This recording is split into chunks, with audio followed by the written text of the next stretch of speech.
Hello, Pokemon Go trainers. Welcome to the Devon Corporation's European International Showdowns, even. Make sure I get that right. This is the second international showdown of the Devon series, which is a season of grassroots Pokemon Go PvP tournaments that have started from October of last year. So this is season 2. I'm really excited because this is the first time that we have had international showdowns. The first one was in November of last year, and that was the Latin American International Showdown won by Jacko Loco 2. And so this is the second international showdown here. So this one focuses on Europe. Now, the big thing with international showdowns is this. The top performing person from that region, in this case Europe, will get a prize of $100, which is a really nice prize to get for something which is a free entry tournament open to all. The extra cool thing is whoever wins the tournament, and that's regardless of where you're competing from, what region of the world you're in, you will get a chance. If whoever wins will be given an invite to the Devon World Championships, which will take place in July of this year. What's really exciting is whoever wins the World Championships will get a prize pool.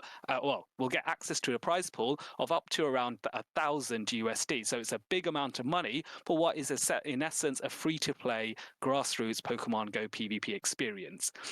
I currently have 4 amazing casters hailing from Europe that are going to take you through this journey as we crown the European International Showdown champion. And I'm super excited to see who is able to win out of all of these amazing battlers that have signed up. So, without further ado, I'm going to pass it over to the casters to work their magic, and let's see who will be champion. Yay! Hello, everyone. Hello, everyone. Thank you, Adellion, for this great introduction. As you said, it will be the second of the 4 showdowns that we will have, and we will focus on Europe.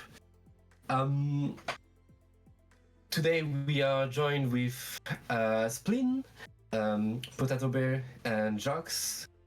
And myself, by the way, Tsuko. Splin, go ahead and introduce yourself. So I should start. So I'm Splin. For those who don't know me, I casted the Lille Regional Championship in 2022, and I've been active in the Pokemon Go world ever since the start, building a community in Belgium, playing some grassroots as well, and trying to shape the community. I used to have that YouTube channel called My PvP Academia with Count Xevious and Lundberger, and I think that's about it. I'm super hyped to be there this afternoon/night, and I'm looking forward to cast with all of you some amazing battles. Go for it, Ilya. Hey, I'm Potato Bear, or as Jox just called me, to most of you probably more so known as Ilya. I used to be Nexus Ilya in game, but I've changed because people kept calling me Nexus. I'm usually a judge rather than a caster, but I've dabbled in casting before, especially in the first season of Sylph, where I was casting our local grassroots tournaments, and I've also, like Spleen, casted an official tournament with Utrecht 23. Besides that, like I said, I mostly judge both in grassroots, like here with Devon, or Gym Breakers, Battle Frontier, but I also judge mainly play Pokemon tournaments, where I go to every single one in Europe each season. I guess it's my turn. I'm Jox13, also known as João. I'm from Portugal. That's pretty much my main thing. I'm kind of a player still. I dabble in and out of the play Pokemon circuit. I usually used to play a lot of Sylph Arena back in the day, so I'm quite used to the grassroots scene. And nowadays I'm taking more of a backseat to help new players come in, hosting tournaments, being a referee, being an admin. Try to do my part in this beautiful community we have. And back to myself. So I'm Tsuko, also known as Nicola. I usually help judging play Pokemon events. and I used to help judging in the grassroots tournaments such as Sylph, Gym Breakers, Battle Frontier, etc., etc. I'm from France, by the way, and I also casted a couple like grassroots tournaments, such as Gym Breakers mostly. And I'm very happy to be here and join the Devon Corporation stream. I hope it will be fun, and I hope we could see a good amount of very great battles. I saw the very first pairing that we may see on stream. It looks very exciting. I'm going to talk about it later.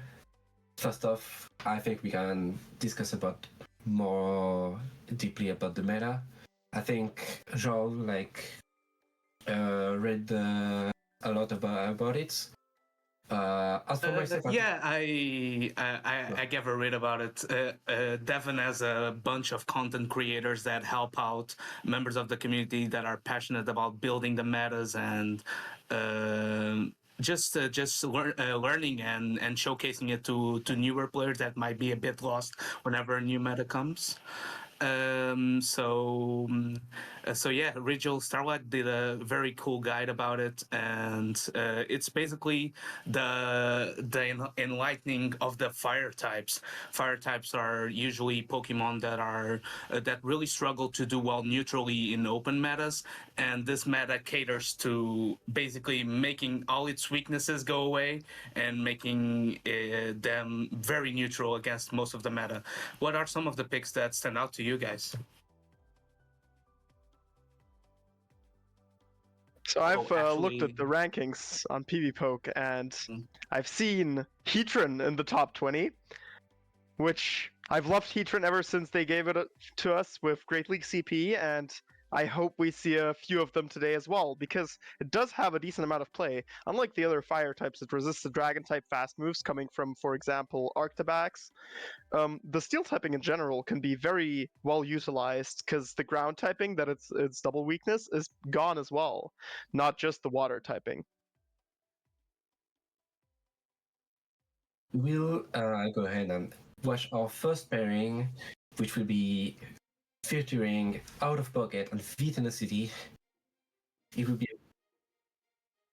Thank you, Potato and Jox, for introducing us the meta, and we will see you again very soon. It is very exciting to see OutOfPoket and vTenacity. Both of them are very, very talented battlers. I think we all know OutOfPoket so far. He's been the NAAC champion last year, also like top 5 at Worlds. What do you know about vTenacity, Splin? I mean, he has always been one of the most dominant British battler out there in the PvP scene. A very consistent battler, has been on the top for almost everything for a while. So I'm a bit looking forward. Yes, we can say he's a legendary battler. Yeah, definitely top 10, like almost first in the UK, if not beaten by Cleonardo sometimes. Thing with Cleonardo is we never know if he's Italian or British. Nah, joking. Yeah, it will be a very exciting match between two very talented players. I hope we see some spice picks. I don't think either of them are known with their spiciness. So we may see like some classic picks like Umbreon that are very classic, Munchlax, like to give them a very safe side of matchups. What we will see is definitely fire though. So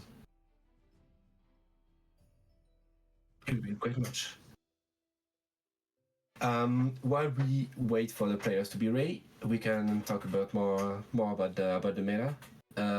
As our co-caster said, it will be a very fire type meta with Heatran on top of the Volcano for sure. I've seen Adellion Raticate be a good anti-meta pick with resisting resisting dark from Umbreon, being quite bulky, having access to quick attack, which is definitely like giving fast attack pressure, as well as crunch, which gives a chance for debuff, which will definitely help out. Yeah, and also quite some bulk as well on the right side.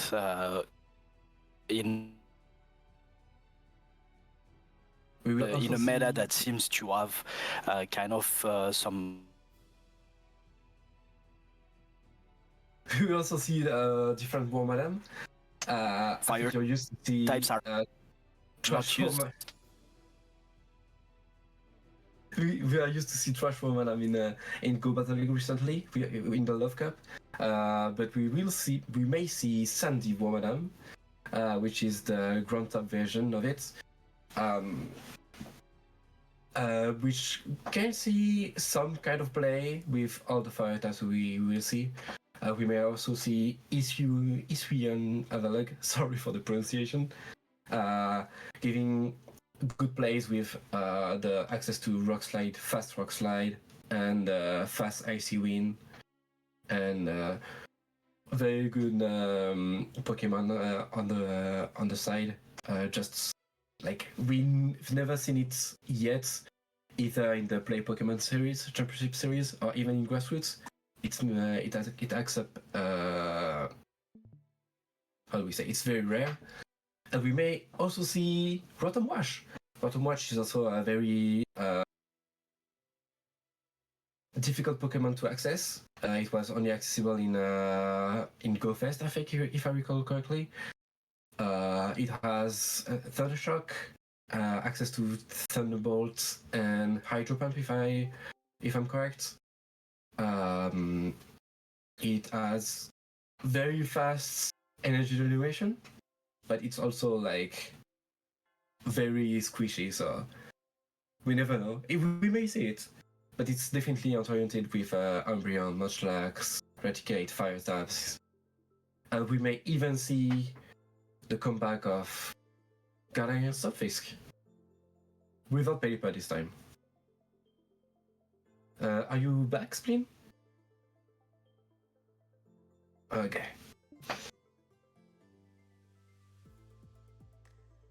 We are locked in for game one, and we see Galaxobolten Moltres into Umbreon.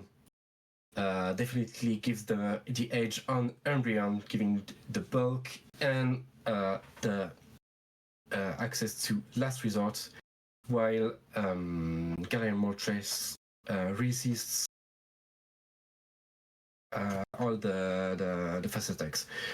Last Resort gives a good chunk on Galaxobolten Moltres, while Galaxobolten Moltres builds up and fires the Brave Bird. Brave Bird coming through, no shielded by vTenacity. Oof, gives like 50% of health.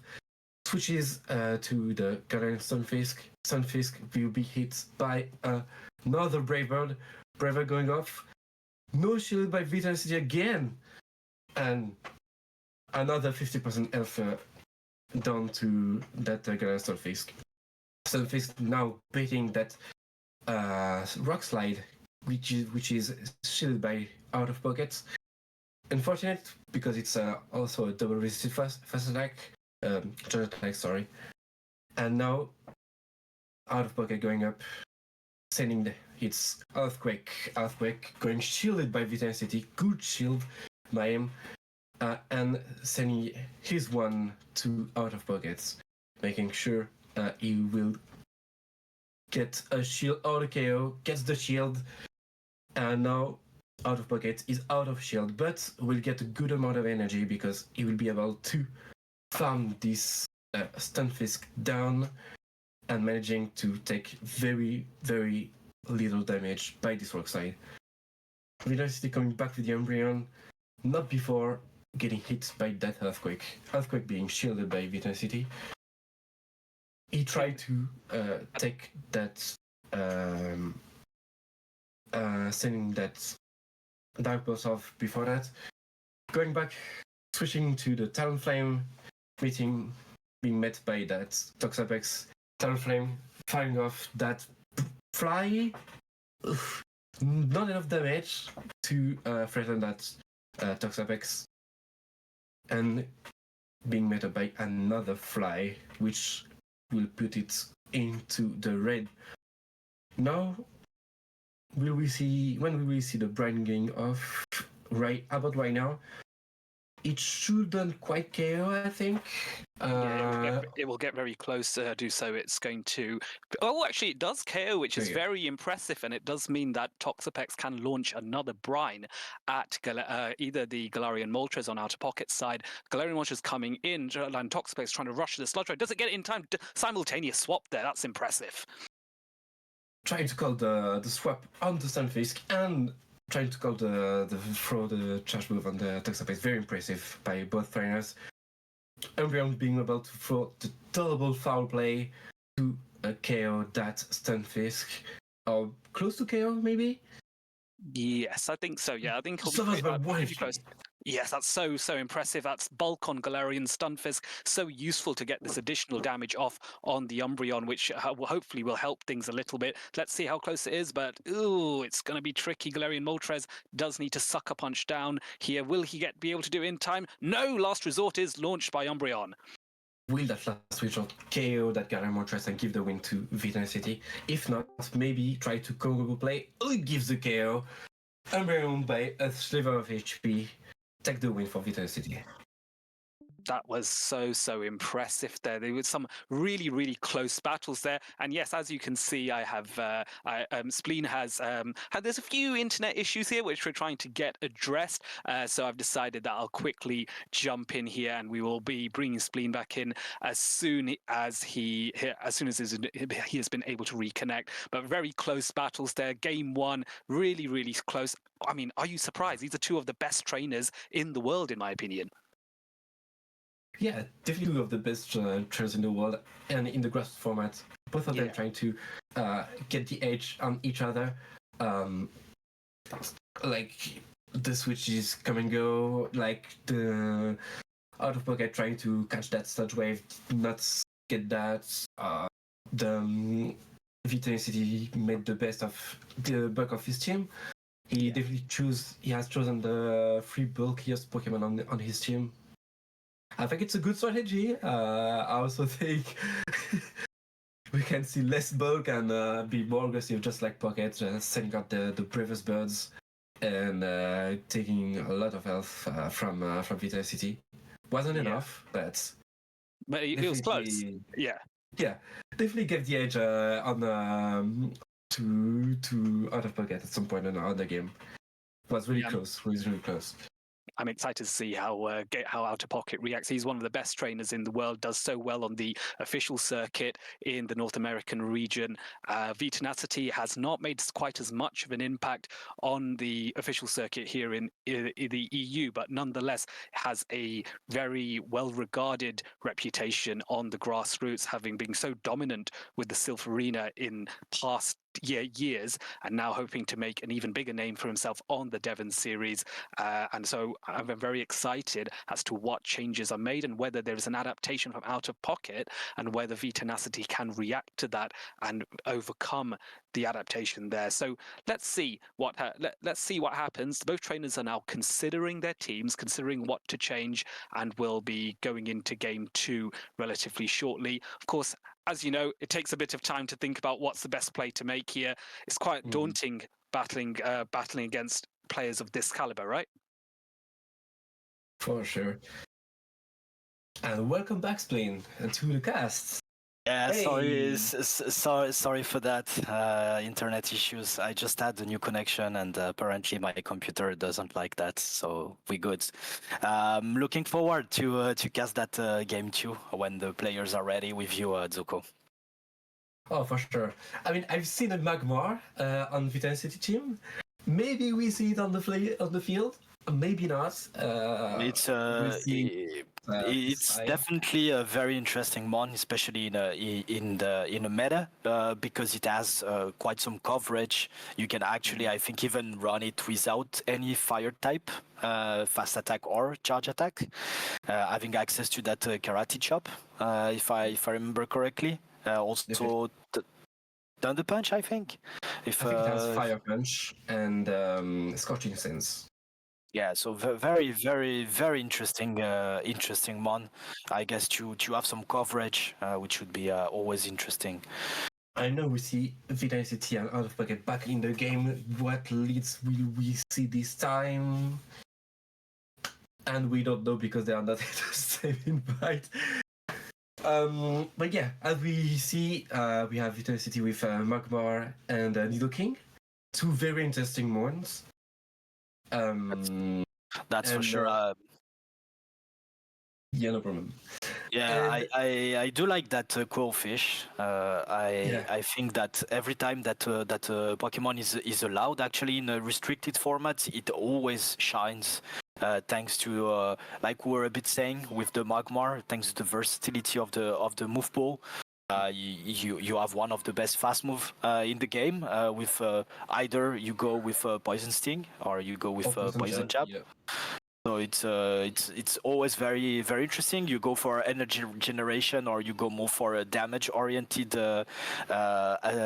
strategy, but then you also have that move pool that is very interesting. You have Ice Beam, you have Aqua Tail, you have Shadow Ball, you have Dark Balls. So very, very interesting. You can really build your team. It can really be a Swiss Army knife for you, and it's always very interesting, and it's so fast to reach that Aqua Tail, so spammy. So I like that mod. So fast and gives so heavy damage. Like honestly, Eastern Coolfish is like one of the best mods. I also love Dark Poison mods. I think one of my favorite ones is Skuntank, if nobody knows. But yeah, one of the best Dark Poison mods. If Drapion wasn't there, basically. Yeah, that's true. That Skuntank is unfortunately suffering a bit against Drapion. But I mean, I do believe they are not fulfilling the same function. Skuntank is more, let's say, also relies a lot on making damage with the poison jab, whereas Drapion is really more, I think, a mon that relies more on his charge moves and on the spamminess of his charge moves rather than making some damage with Poison Sting. So what will we see for the game? I think the strategy of vTenacity getting more bulk on his side worked well. OutOfPoket really managed it well with his Galarian Moltres being able to land not only one but two Brave Birds onto the Galarian Stunfisk and the Umbreon. At the end of the day, it was only up to a single catch, that's such a catch on the Galarian Stunfisk that was caught by vTenacity and switched at the same time to the Umbreon. Maybe we see OutOfPoket going for more bulk, or maybe we see, I don't know, more use of Umbreon, or like processing more that Moltres. What do you think, Splin? Yeah, so actually I missed game one because I was having troubles. Yeah. What do you think about game two? But I mean, I think that vTenacity is probably going to go with the same route of trying to outbulk his opponent. Mm-hmm. And we'll see what Pocket kind of needs to react, because you do need to you do need to have at least a bit of bulk. Game. We see Nidoking in the lead, met up by that Galarian Moltres, switched fast to the Quillfish. Actually, very, very different strategy from vTenacity. Yeah, exactly. And we do see that that Quillfish that is building a ton of energy, and now we do see OutOfPoket Moltres that is going to go for that ancient power, landing the ancient power, and then save swapping and catching that Aquatail on the Stunfisk. Definitely, that's Aqua was said super effective, but barely does any damage. We will need to land at least 3 of them, probably 4, before knocking out that Stunfisk. Stunfisk being able to reach that rock slide first, but wants to shield that Aquatail and get the good head start of energy. Exactly, OutOfPoket, knowing that he can farm down, but we do see that vTenacity is not going to let that happen, and now Pocket going for that risky bait with the rock slide, and we is going to get this first protecting shield on vTenacity side. And wow, yeah, exactly. Yeah, what a play by Hot Pocket there, catching that Santum on the Galarian Moltres, doing literally almost no damage, and now vTenacity is going to go for that Earthquake, but Pocket instantly presses the no shield, knowing that it can tank that and farm a bit more energy. Exactly. That's the drawback of having a double ground moveset, is you can do literally no damage to flying type Pokemon. Able to land that Brave Bird, freeing OutOfPoket himself the Nidoking matchup, and we let Toxapex with barely no farm, only able to land 3 Poison Jab. We see that OutOfPoket tried to come in with the Galarian Stunfisk. We will see it going on. Yeah, coming soon. with the Galarian Sunfisk and going for another bait. And I think that at this stage, if you are vTenacity, you need to shield. And no, he calls the bait. What a play by vTenacity, Zuko. What a play. Another very good call from vTenacity. Able to no shield that rock slide that does no damage. On his side, OutOfPoket decided to shield that Brian and goes back to the gradually to start applying some damage with the bullet seed and. Can he reach? Oh, and vTenacity is going to reach that Aquatail at the last second on the Quillfish, and that's going to be massive. Left also with a brine loaded, and here comes the grass knot from the Cradily, and that's going to be super close. But I think that vTenacity is looking really in a tough position. Yeah, the toughest position. So much energy left and right, and yeah, decided to opt to not using his last protected shield, knowing that also the Stunfisk had some energy as well. Definitely, it has rock slide banked, so there was no point in shielding, knowing that it was resisting the poison jab. Needed to at least land a brine onto that gradually. Will be able to not have close to no energy. It was over for him. It was a good choice to let that go. Yeah, and we had also to say that a great read by Pocket to bring the Stunfisk. Actually, it was really doing well into the line of 3 that vTenacity brought for that game too. Doing just super effective damage to basically the 3 months, even if it was with a very costly Earthquake, but still that Galarian Stunfisk put some work for OutOfPoket. Definitely, and the change of strategy from vTenacity did not pay off for him. Less bulk, more aggressive, but Nidoking ended up being met by that Galarian Moltres, which obviously is kinda close to being walled by it, with that double ground movesets and the fast attack, which was double kick if I recall correctly, which does neutral, but definitely not enough damage to be able to. Yeah, that's a non-stab neutral fast attack. So definitely, I think you need a bit more to do some work against the Moltres. Moltres has been working well for OutOfPoket, so I'm assuming he's going to pursue that route, especially because Moltres, if you can set up a farm down, or if you can put the Moltres on the Nidoking, just like what happened in Game 2, you are really in a very good spot for. So I wouldn't be surprised if Pocket is going to continue with that strat. Definitely, the Gaia Moltres seems like the perfect strategy for OutOfPoket. Now, we may see vTenacity trying to adapt around it, which means we may see Stunfisk being brought back to the cast in his team. May we see Magmar maybe? Magmar, very fast, very high attack, has the Karate Chop fast attack, which will be neutral, has the Fire Punch.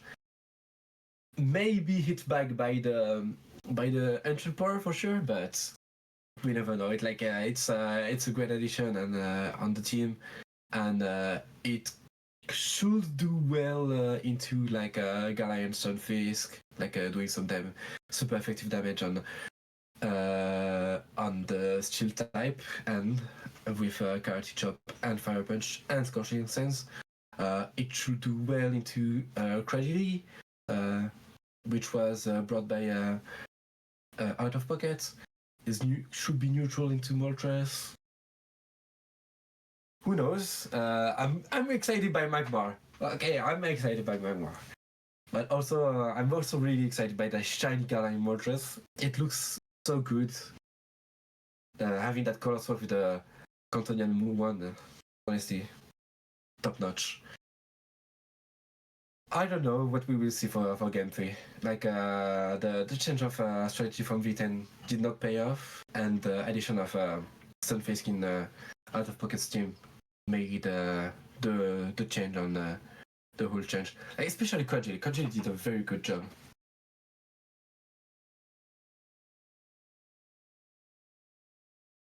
So we'll see. We'll see what happens. The players should be back soon. We are having a bit of technical issues on one player side, so we can still discuss about the matchup and the strategies that they can adapt. Definitely, Nidoking was probably not the play, but I think Quillfish did have a lot of plays though. Poison Sting made it for a great safe swap, which means that if you're facing a very tough lead, you can come back with the Quillfish and try to flip that matchup, or getting some kind of advantage when you bring it to the field. Poison Sting, super fast with Aqua Tail and Shadow Ball. We are back on the game with Talonflame lead into that Stunfisk. Talonflame having a decent matchup into Stunfisk. So it's proving a little bit challenging for OutOfPoket, I think, because he's not able to. I think the visuals are causing a few problems there. But anywho, he recognizes that that this is a Galarian Stunfisk running Rock Slide here. There's a swap into the Umbreon, but again, difficult to see what's going on. I think that the phone might need a little bit of help there, but anywho, let's see how he's able to cope nonetheless. Umbreon coming in now. Oh no, but before that, a fly is launched by OutOfPoket in order to do a bit more chip damage onto this Umbreon. Not only a fly, but the attack boosted fly, now going to swap into the Toxapex, I guess. Toxapex will be able to tank this foul play super easily. Will apply a good amount of fast attack damage with the Poison Jab, and will be able to fight back with the Surge Wave. The Umbreon will launch another foul play onto that Toxapex, and we see vTenacity coming back with the Stunfisk. Stunfisk will be being hit by that Brine. Brine with super effective damage, does a good amount of damage for a super effective charge attack, and will be able to launch that Earthquake that may grab that KO into the Toxapex. It will grab that KO, no shield by the OutOfPoket, making sure that he will farm down that Stunfisk with that Talonflame. This is quite nice. This is quite nice though for the Talonflame, because even though OutOfPoket doesn't realize it, there is a Magmar in the back, and Magmar struggles to deal with Talonflame in this meta. So it's sensible of vTenacity to bring the Umbreon here, but it is on low health already. Swap into the Magmar, and it's responded to by OutOfPoket's Galarian Stunfisk. This is an interesting matchup because Magmar is very squishy, but Magmar is also able to get those charge attacks off quicker. So who will be the first to blink here is a question. It's a good question, especially because Magmar, while being very fast, it's also very, very frail. Able to launch that Scorching Sands, does a very good amount of damage, gets that attack debuff, attack fail, and able to launch that Fire Punch on charge attack priority to that Stunfisk. Stunfisk, no shielding that, shielding that Fire Punch actually. Wants to get that Rock Slide to KO the Magmar. Will it KO though? It will do a lot of damage, but it's does. quite nice because it allows this Talonflame to come in and get that farm. Talonflame actually has a respectable amount of health here, is able to tank one foul play for sure. The question is, can it farm down the Umbreon before being able to launch a move? That is going to be the key thing here. And it is. To farming it down easily, will be able to outpace that Magmar to the charge attack, launch the fly, brings the win to OutOfPoket without any visual cues. You know what? That champion.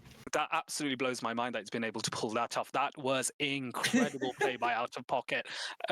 He's going to be commenting, I'm sure, in the chat now, going, I don't know how I managed to pull that off, to be honest. That is so impressive against a very strong opponent in their own right as well.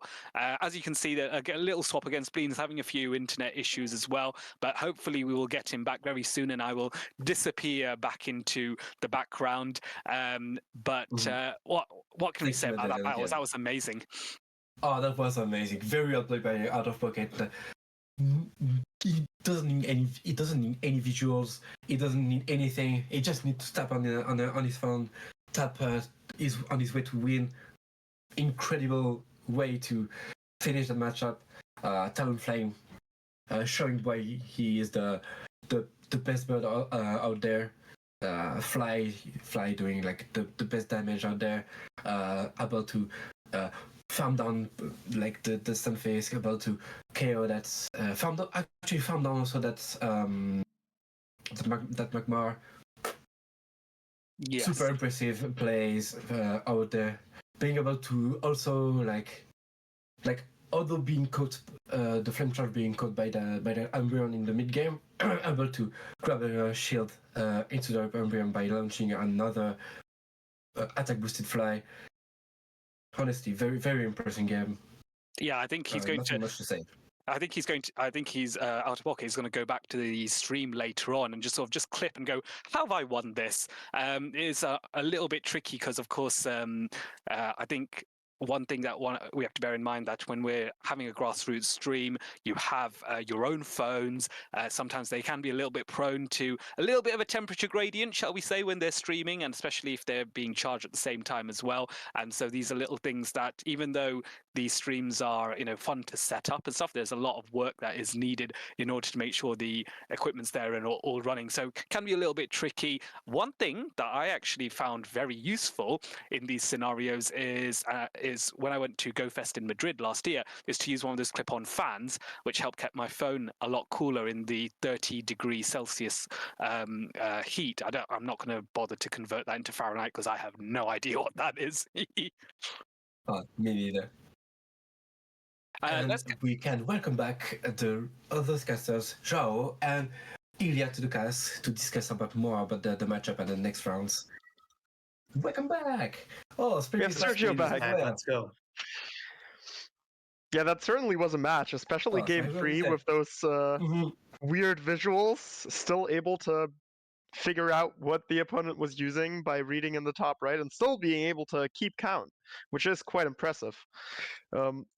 Quite a Yeah, I comeback think after that one is first game. definitely getting in the pocket mixtape for sure, because that was a crazy win. I think I would have top left it out of default. Just this is a clear Same, rematch. same. I'm just gonna top left. He won, and he won versus V10, which is one of the best grassroots players ever. So crazy win by Pocket. And heated match for unheated phone, I guess. Mhm.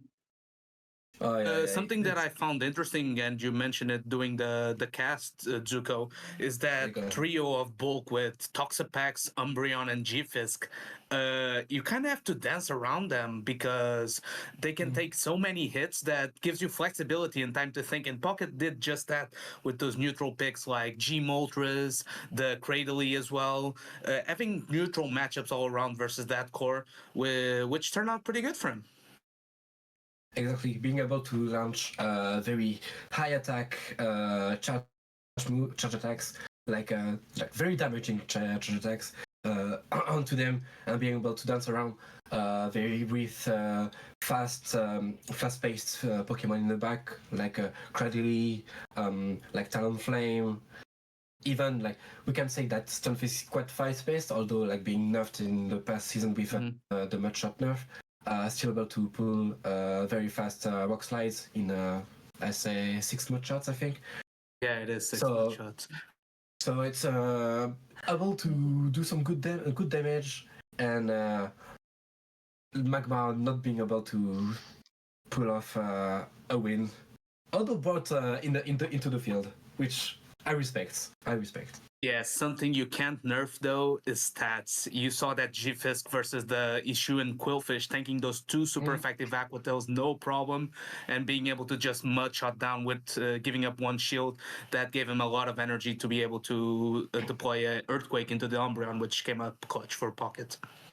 Yeah, not unlike Azu. Azu with the nerf bubble then just buffed again because they realized it wouldn't actually nerf the Pokemon itself, it would just nerf everything else running bubble. And Galarian Stunfisk finds itself in quite a similar predicament where its stats and typing are just so good it will always find a way, at least in a meta like this.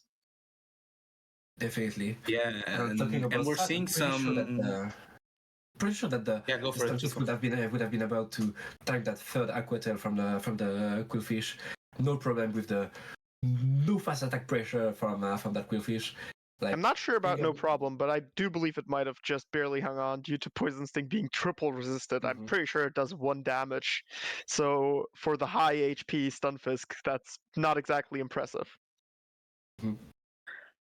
Yeah, if we look into the bracket, we have pretty much all the round 1 matchups already done. I think round 2 Yeah, is round ready 2 to is go actually and being already set up. Yeah, we saw. Yeah, and that being said, we're gonna say goodbye to Spleen and Zuko because we're gonna jump straight in to our second matchup, and we have a fan favorite. At least, I'm not sure if there's many fans of Etran, but at least we have one on call with Ilya right now. The only Etran in the tournament, I believe, won round 1. It is and indeed so we're the only featuring Etran. it. We're featuring it in the shoutcast. We have KalleSpeciale versus Galaxobolten. If Heatran has 1,000 fans, I am one of them. We all know Galax's favorite Pokemon to run is Superior, which not exactly legal in this tournament, but even if it was, he would probably still run it into that Heatran team. We all know how much he loves to disrespect answers to it, but in this certain situation, there is of course no Superior. However, he is running a bit of a spice team as well. He is running a solid core with G-Fisk, Talonflame, Umbreon, and Galarian Moltres, but he brings Piloswine and Tyrant as well, which are rather interesting. Yeah, I think Piloswine is kind of an interesting pick, right? Because it's a ground type that has a decent matchup into the water type Toxapex, resisting the poison jabs, and can deal neutral damage into the Umbreon and G-Fisk, which have been pretty I would say annoying to deal with for out of pocket. He had to dance around a lot to beat vTen with that. I'm saying that Idran kind of has an interesting matchup here. Only really the Tyrant could be annoying with the double resistance to the fire spins, but all its moves are resisted, right? So Yes, you all can of probably do the pretty well.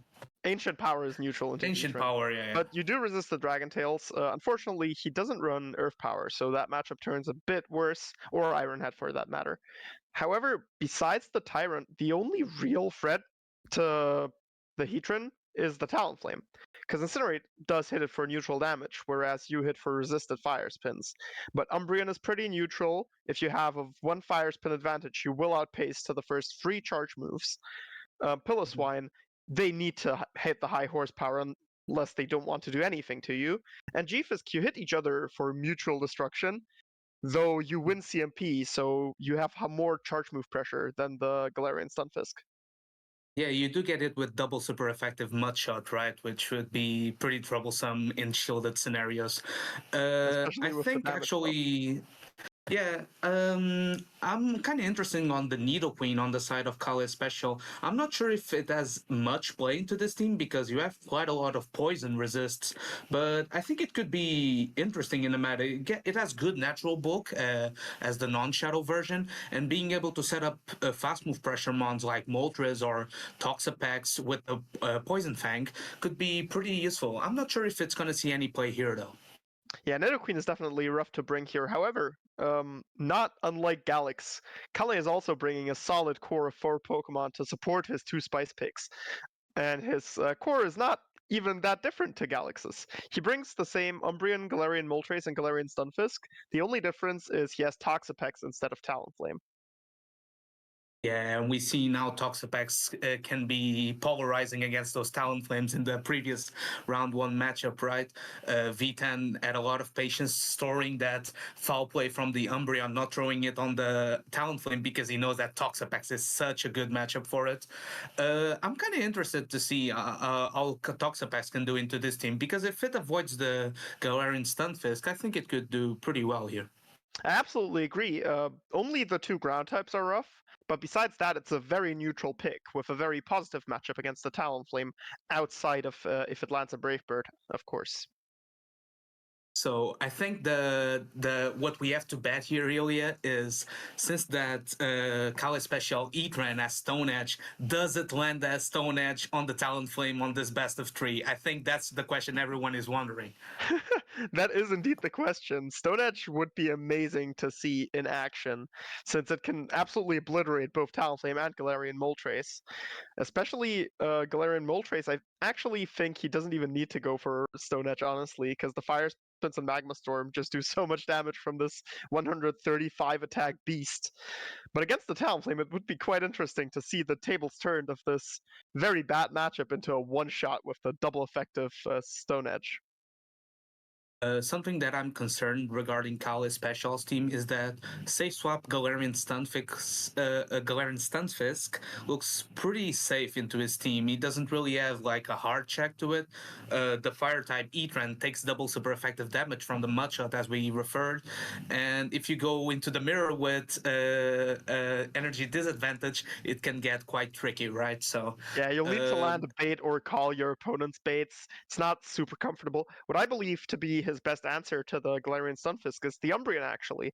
You typically just outbulk it, basically, because of your charge moves. Being able to outpace to foul play is huge, and the Mudshot energy nerf is quite heavy in that matchup.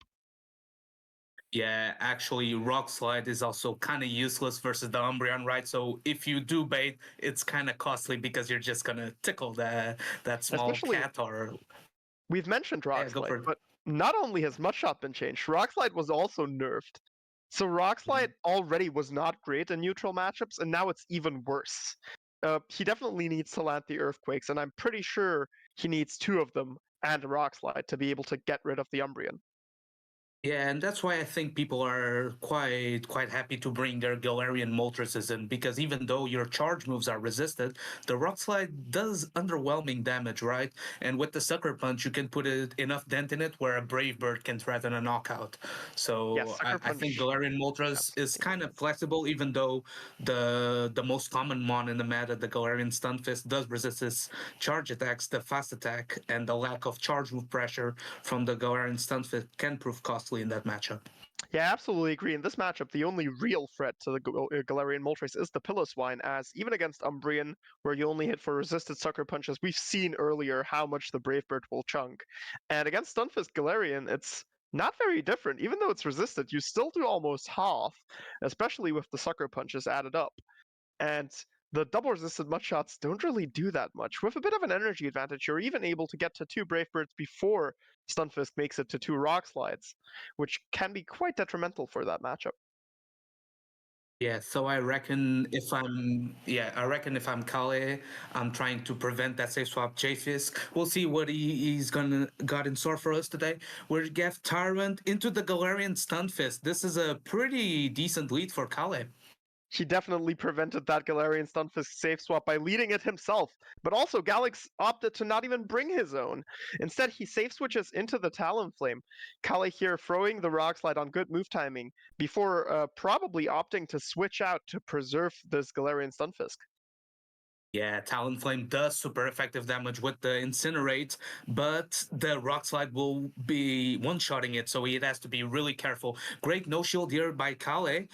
No-shield the Brave Bird, but he does KO. He doesn't choose the shield correctly. Now comes in with the Moltres, trying to maybe farm it down, but not before the Talonflame reaches multiple moves here. Is this Talonflame attack booster or something? That did insane damage. I never expected the Galarian Stunfisk to quite go down there yet. But oh my god, he gets the boost! Yeah, interesting. The boost here and behind the shield, Kalle will be able to farm down this Talonflame, not before it throws a fly. Can it farm down? No, he chooses to safe swap the Tyrant again, trying to prevent maybe a Sucker Punch down. Gonna reach the Ancient Power? No, not before it throws the Dragon Claw. Safe switches Tyrant, but with the attack and def boost, it's not even a real answer anymore, especially with that slight bit of energy that Kalle managed to build up on the Galarian Moltres. Is able Good to move reach timing double here. ancient power here. Yeah, and here has a lot of energy in store. Maybe you're gonna be able even to reach a Brave Bird for the last matchup. KOing here the Tyrant. The Talonflame is pretty much dead. I don't think you can bring it in versus the Moltres before getting Sucker Punch down. You have to get into the Mirror, and he throws the Brave Bird. No catch is made. No The shields switch also. clock is not quite up yet. No shields remaining. Let's see if this Brave Bird will KO with the attack boost. And it will! It's a clean one-shot! Wow, and here is able to Sucker Punch down just before the Incinerate registers, and we get a W. Here the Ancient Power boost, making sure that there's no survival of that Brave Bird, and getting the W. Heatran is so good. It didn't even have to come into play to win the match. He did bring it, but the Moltres with the boost just swept the entire line. Yeah, that counts as a E-turn W for me. I'm sorry. I don't care if it didn't participate. But yeah, that Ancient Power boost being kind of detrimental towards Galax, and also proving that Brave Bird, even though it's resisted, it's such a good move that it does insane damage, right? Talonflame being able to KO the G-Fisk with pretty much Incinerate damage, putting it in Brave Bird range. So you gotta be wary of these mighty birds.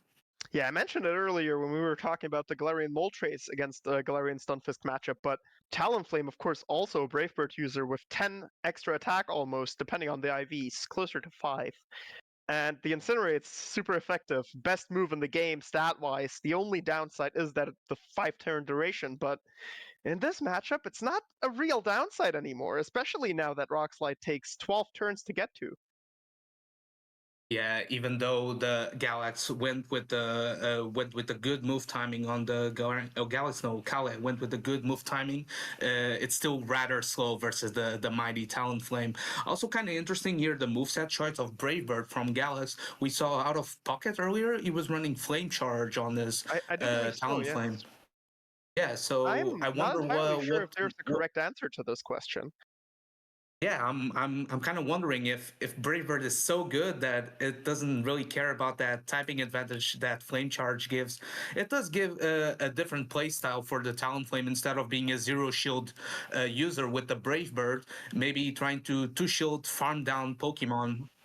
Okay, let's Let's get to see game in two. game two if Galaxobolten is able to adjust. We have the Eatran lead. It's We're a Pillow Swine! some participation into the Pillow Swine. This is a great matchup, resisting the Powder Snow.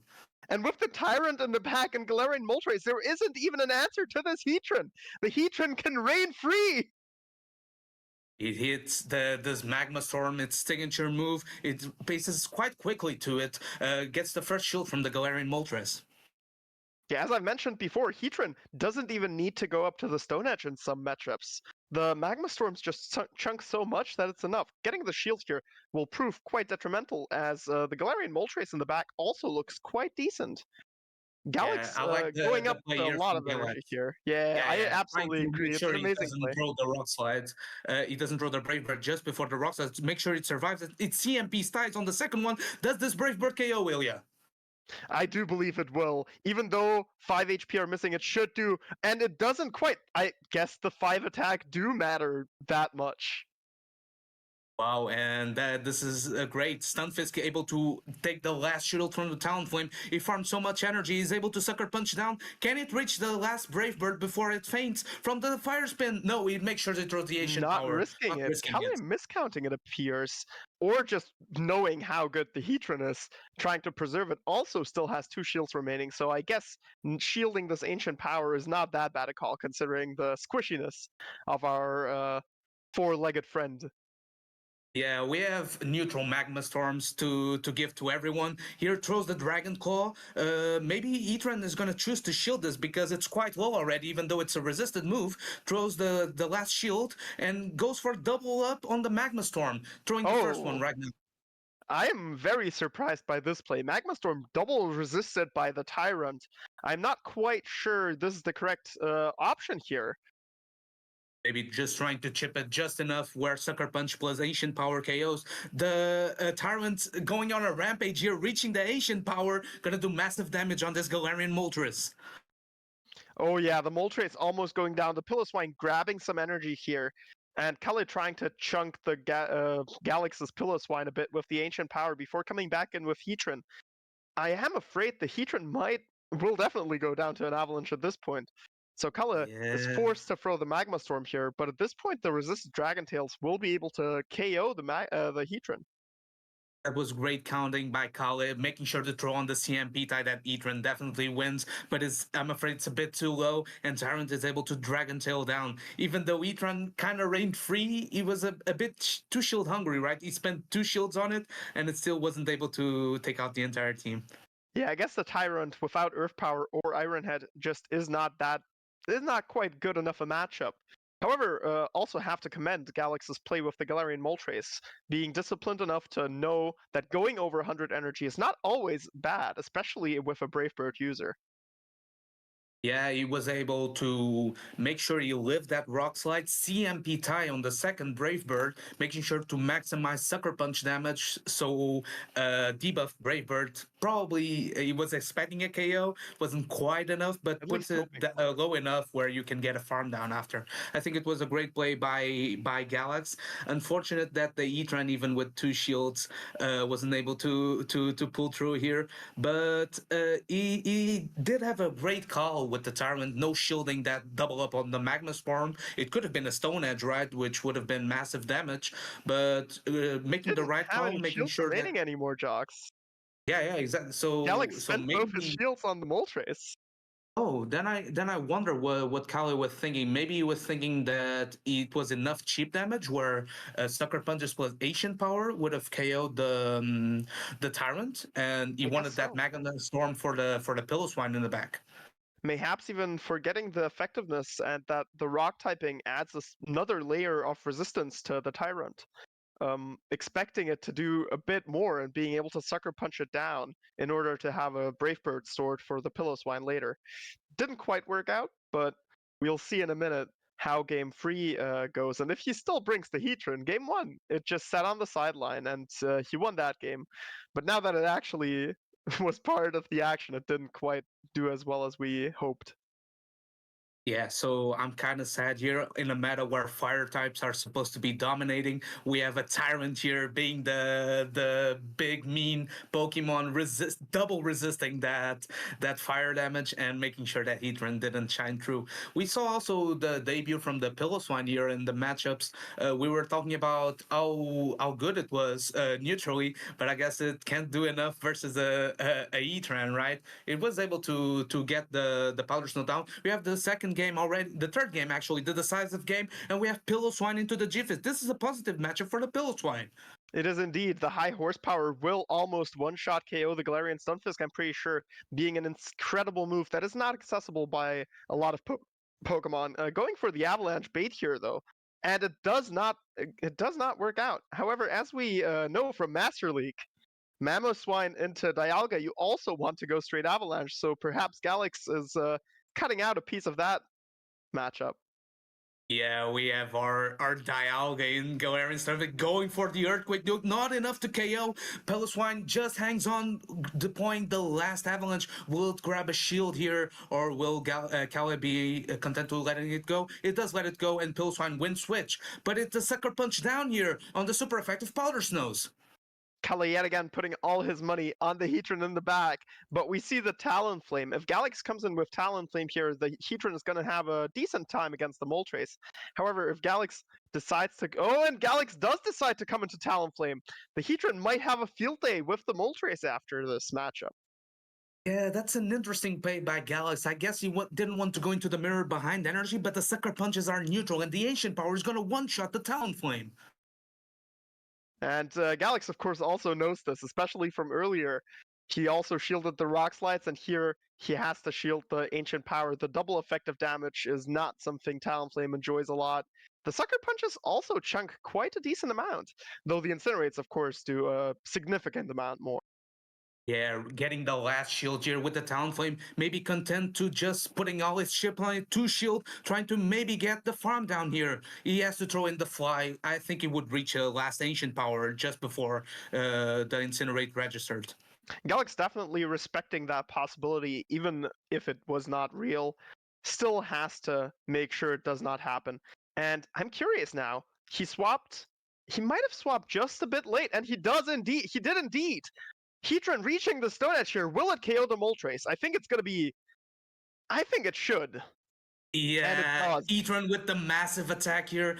I think Galax was just a bit too slow getting into the Galarian Moltres. I understood the idea, trying to store that fly so you can Ancient Power plus fly in the end game, but that gave just enough energy to KalleSpeciale to reach the Stone Edge, and Heatran is victorious. He's undefeated in the tournament. Let's go, baby! We love to see it. Heatran represent the best Magma Toad out there. No Toad is just as good as him. I might be glazing Heatran, but apparently it's not quite for naught. Yeah, yeah, we're gonna bring back the rest of the casters to see their impressions. But I guess having Stone Edge here was kind of clutch, right? Because the Stone Edge coverage was really good versus the double flying team, at least. Though admittedly, game 2 he might have just won if he had run Earth Power or Iron Head to one-shot the Tyrant. True, it's a double-edged sword for sure. What do you guys think, Spleen, Zuko? Well, I'm wondering that if he goes Stone Edge on the Tyrant, it should do also a ton of damage, rather than throwing double resisted or triple resisted charge move. So yeah, I guess I did enjoy really watching that Heatran gameplay. Like we were saying earlier, those grassroots tournaments are also super interesting because we do see some mons that you are not used to see in GBL, for example, having some play, having some versatility, and also kind of showing that in the right hands, every mon is interesting to play. Exactly. That Heatran has proved that not only it had play, but was clutch in every matchup it has been facing. That Stone Edge miss was only on other sides in game 2. Took back the W in the game 3. Showed that yeah, I'm Heatran. You know, I can one-shot everything with that Stone Edge. What is that Galaxobolten Moltres? It's not on my screen anymore. Yeah, Heatran just proving that it was the GOAT in that matchup. Very impressed. Kalle also defeating one of our top play Pokemon player. Like as we can see, the underdog like took the win. It's also a great thing about grassroots. It's everybody is on Spacia metas, we'll say, like restricting with a restricted pool of Pokemons, and prove that even if you don't have the same experience, you can also fight back to our top trainers. Well, our top trainers, like what we think are the top trainers in the official circuit.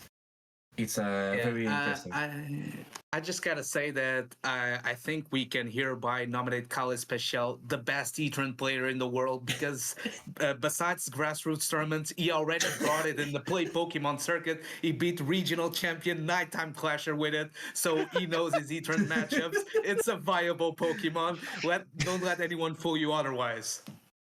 Well, That you is forget one of so your real. customers. Heatran Yeah, definitely... it's definitely a viable Pokemon until it meets the Marowak. But yeah. Yeah, we don't talk about mud slappers here. They're banned for a reason. They're mean, and I don't like them. Mud But flappers are criminal. one thing that is also interesting in terms of what we just saw in those two first rounds is also accessibility, because we did see a lot of players running the Galaxobolten Moltres. Actually, the Galaxobolten Moltres can only be caught through that Delhi incense, and if you don't use a Master Ball to get yours, it's a bit, let's say, like throwing a coin in the air and praying it will stay in your Ultra Ball. I'm assuming, but same with the Heatran actually, because you do need to trade and to have some IVs, allowing it to be Great League eligible. So maybe just throwing that out there. Those months are really interesting, but we might need, let's say, more accessibility around it. Yeah, Yeah, but Heatran we've that's also seen an one so incentive. far on each account, and that was during 5 days. You had 5 days to do, I want to say, 6 raids to get access to the Yeah. Heatran, which then has to be traded. So Yeah, it's not exactly. exactly the most accessible Pokemon. However, So what I would like to highlight here is we've all mentioned grassroots so far, and we've seen a Magmar on our screens. We've seen Heatran, which typically are just an oh no when you play Autorect. But here we see these Pokemon truly be able to shine, and this is the beauty of grassroots and a healthy grassroots circuit, which is only possible with the help of volunteers like the referee team, the meta creation team, and of course the community. Because we can't have a healthy grassroots circuit without the players, of course. And another thing that is needed, unfortunately, is sponsors and donations. With us giving a prize pool to these tournaments, somebody needs to cover it, and it's not super easy to us volunteers and admins like Adellion himself to just put out this money for a tournament. And besides that, the servers for the tournaments also need a bit of money at least to be able to be ran. So please consider donating to the Ko-fi of Devon and support the cause. I'm sure Exactly. our stream runner can put the link on chat, or you can just visit devon.gg, and I'm sure it will take you to the Ko-fi link. Getting back to the matchup, while we were still waiting for some matchups on round 2 to end, a typing that we haven't seen so far, and it was a feature, it was added on the meta development. It was electric, and we're seeing G-Fisk being so dominating. We're seeing also the Pillow Swine, the Needle Queen. I'm guessing seem they don't have enough coverage to be able to shine here, at least from now. We do have some pseudo electric types like the Thunderfang Steelix that got a buff recently in the season update, and I think it could be interesting because it has pretty decent neutral matchups, having access to both Breaking Swipe that has a 50% chance to debuff your attack, or Psychic Fangs that has a 100% chance to debuff your defense. So I'm quite interested to see if people find their ways around of the ground types and make their electric types shine, so these flyers don't feel so free. Yeah, but I think you actually explain a bit why we don't see electric so far. I mean, the primarily answer to a fire dominated meta is definitely ground, and electric gets just almost walled by ground. So having, like, let's say a fire plus an electric really opens you up to in my opinion, too much weakness to ground. So regarding Yeah. ground types, I've just checked. Out of 53 players that we have in the tournament, 45 are running Galarian Stunfisk. That is just how much you need that ground type coverage, and Galarian Stunfisk just proves to be the best one out of them. That's one of the I guess also, that's that Azumarill / Medicham / Drapion type of usage in the Open Great But League. thinking of that, maybe we can see some Madman or Mad Girl running Electivire with that Community Day move, for example. It was There is 0 Electivire in the tournament, unfortunately. too bad.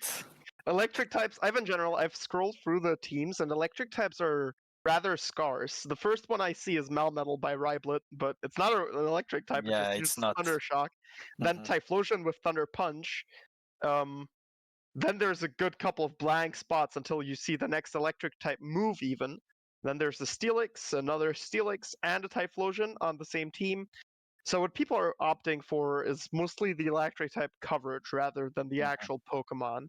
I think the main issue with electric types is first issue is that they are frail, and the second issue is that there is such a meta oriented with fire that applies a ton of damage, and like the presence of ground types such as like Pilosan as we saw, but also the omnipresence of Galarian Stunfisk that makes that kind of shuts down the electric being either so frail or having other Pokemon that match the electric typing with like Steelix, like Typhlosion, being pseudo electric types and able to fit that role without being electric and having that like a kind of ground weakness. Like Typhlosion can beat Galarian Stunfisk. Tokidomaru, Electivire, Emolga, things like that cannot, definitely cannot. Okay, But so checking the teams again. I'm thinking to an electric that could have been interesting. That is the Heliolisk. Because it has access. Actually, it's banned because it has access to Mudslap. I was just thinking a couple of the electric types that have that coverage, like the Vikavolt, like the Heliolisk, that have access to Mudslap, which could have had some play. They were banned to make sure that the fire types don't have that many frenemies per se. It makes sense. But something that speaks volumes is that some typings don't have as much coverage as they should, and that's why this Ingot Cup is so interesting, right? Because fire types are very well known for, one, being very clunky and they don't really have the best coverage moves versus its counters, and two, you have one or two that dominate completely, like Talonflame, for example, in the Open Great League, or even Typhlosion, and make the other ones kind of irrelevant. Though we did see that Shadow Alolan Marowak be doing well in Open Great League once this season in LAIC, which was pretty cool. I was really happy seeing that. For sure. That was quite cool. I just checked the list again, and we have a total of 8 actual electric types, most of which are unique picks, funnily enough. We have 2 Emolga, we have 3 Raichu, and everything else is unique. We have a Dedenne, we have a Galvantula, we have a Zapdos, We have a lot of Yeah. Typhlosion and a lot of Steelix, which seem to be the most popular electric types. Running Galvantula is mad in a fire type centric meta, but It has energy ball. Surely it's fine, right? yes, Energy Ball, which is very neutral into all those fire types. No, it's fine. We have discharge funnily for the enough, fire guys, type, and we have funnily energy enough. ball for the G-Fisk. It's fine. The Galvantula is not the most spicy thing on their team. They are also running Arbok wow, and Darmanitan, wow. but they are also 1-1. That's impressive, and They it's did manage to win a round. what is even more impressive is that I don't have Arbok and the Darmanitan built, and I have more than 500 mons built for Great League. So Same. Same. You've No, been Arbok? slacking, Spleen. Arbok You've been- though, Dragon Tail Acid Spray, not that bad. yeah, but you need to prioritize at some point. So far, I'm working on other projects, other crazy projects. Spleen, Yeah. watch it. Arbok is only one good move update away from being the top meta yeah. Pokemon.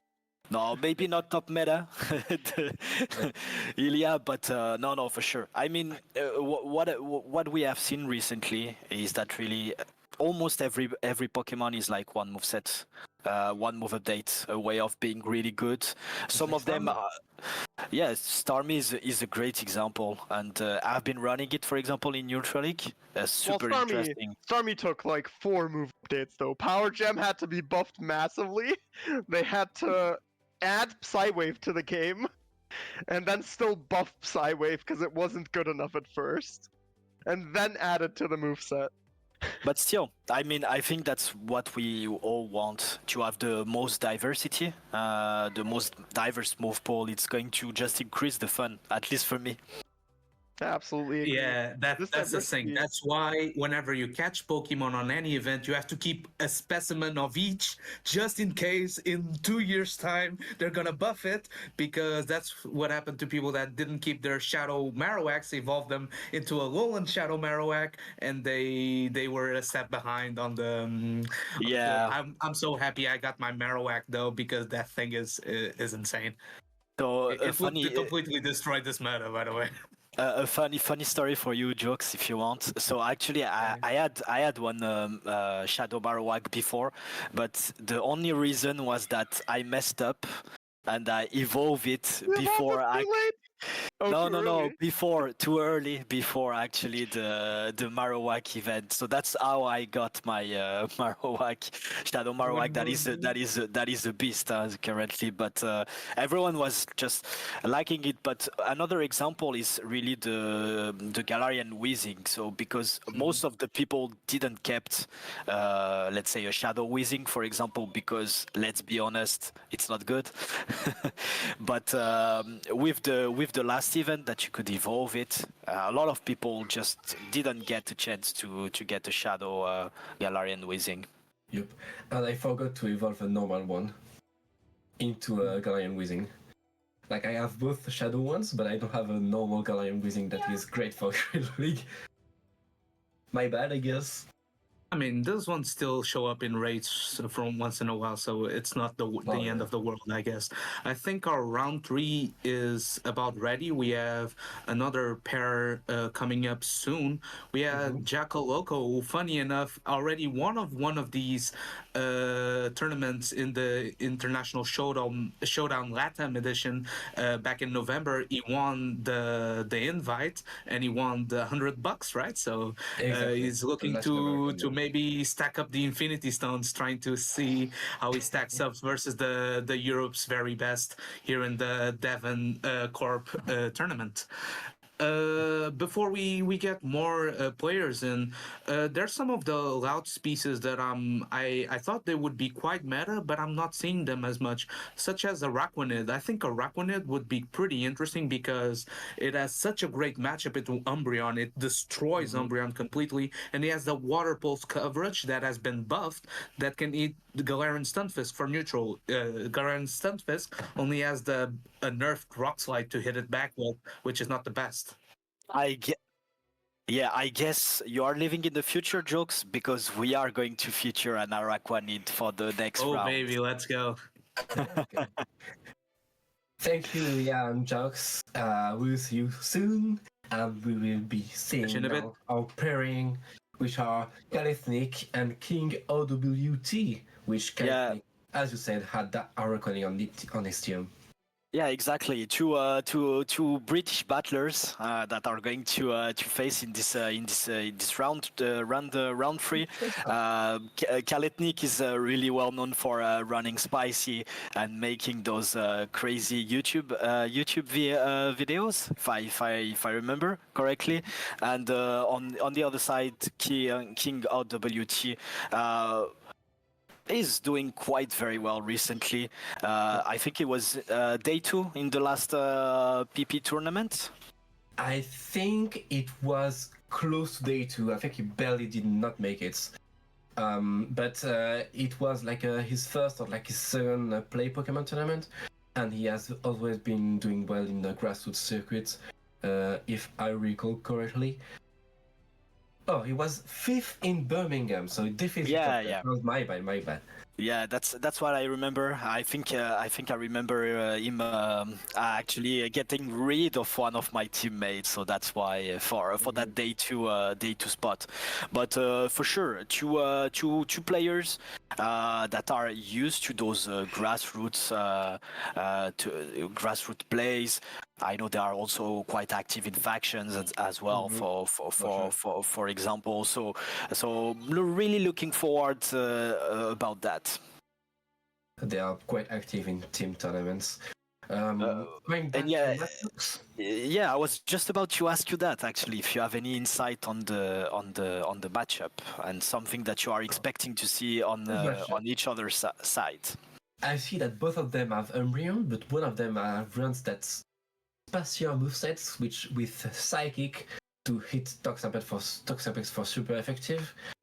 But obviously is being hit back by that not having last resort, which is more neutral into like a fellow Umbreon or like Raticate that we have not seen yet. We see both players having Magmar, so we may see some Magmar actions. Maybe yeah, not. they are actually sharing 4 out of no. Let me. Yeah, no, 5 out of 6 months together, which is the Galarian Fisk, the Magmar, the Talonflame, the Umbreon, and the Toxapex, with the only difference that you just pointed out, that's the moveset on the Umbreon. But the main difference is the Araquanid against that Piloswine. Yep. And we will be jumping into game 1. What will the trainer show us? And yeah, exactly. Umbreon leaning to a shiny Stunfisk. Yeah, exactly. That's a fairly neutral lead between that is going to come out to if you are shielding that earthquake or not from KingOWT, opting to throw that foul play right before Calethnic is reaching the nuke Zuko. Definitely tries to land the earthquake. No shielded by KingOWT. Obviously gives a bit of edge to Calethnic, does respectable amount of damage, while on the neutral side, Umbreon should get very nice catch, very nice catch onto that Magmar. Kinda weird to tank a very Flyborn. But very interesting, and I think that was a way to try to lure out something, and we do see that Talonflame that is coming in, and the Magmar building up quite quickly some energy, and is going to throw a first Scorching Sand. Could have thrown that Scorching Sand a bit earlier to get that to attack chance debuff, and we see no attack debuff from the two Scorching Sand that we see. KingOWT is setting up his Talonflame with a Flame Charge, getting that attack buff. And what will Ooh, and Calethnic is going to go for that aggressive shield farm down on the Talonflame, but not before having to shield that fly. And we do see that KingOWT is reacting super fast because he doesn't want to give too much farm to the Talonflame, and is swapping with his Galarian Stunfisk. Calethnic opting to not throw an optimal charge move timing, but gets that attack debuff from the frame charge and gets the shield as well. Opting to shield that rock slide, which would almost knock out that Talonflame, and goes back to throwing another flame charge that will be able to pick up that KO, or another shield. Gets the shield, which is a good play from KingOWT with very good usage from that Stunfisk. Gets the shield, banking again some more energy on that Galarian Stunfisk. That rock slide, like you were mentioning, Zuko, is going to knock out the Talonflame, and now can Calethnic, Galarian Stunfisk. Oh, what a nasty catch on that 1 HP Talonflame. That's definitely going to be a game changer for KingOWT, Zuko. Definitely.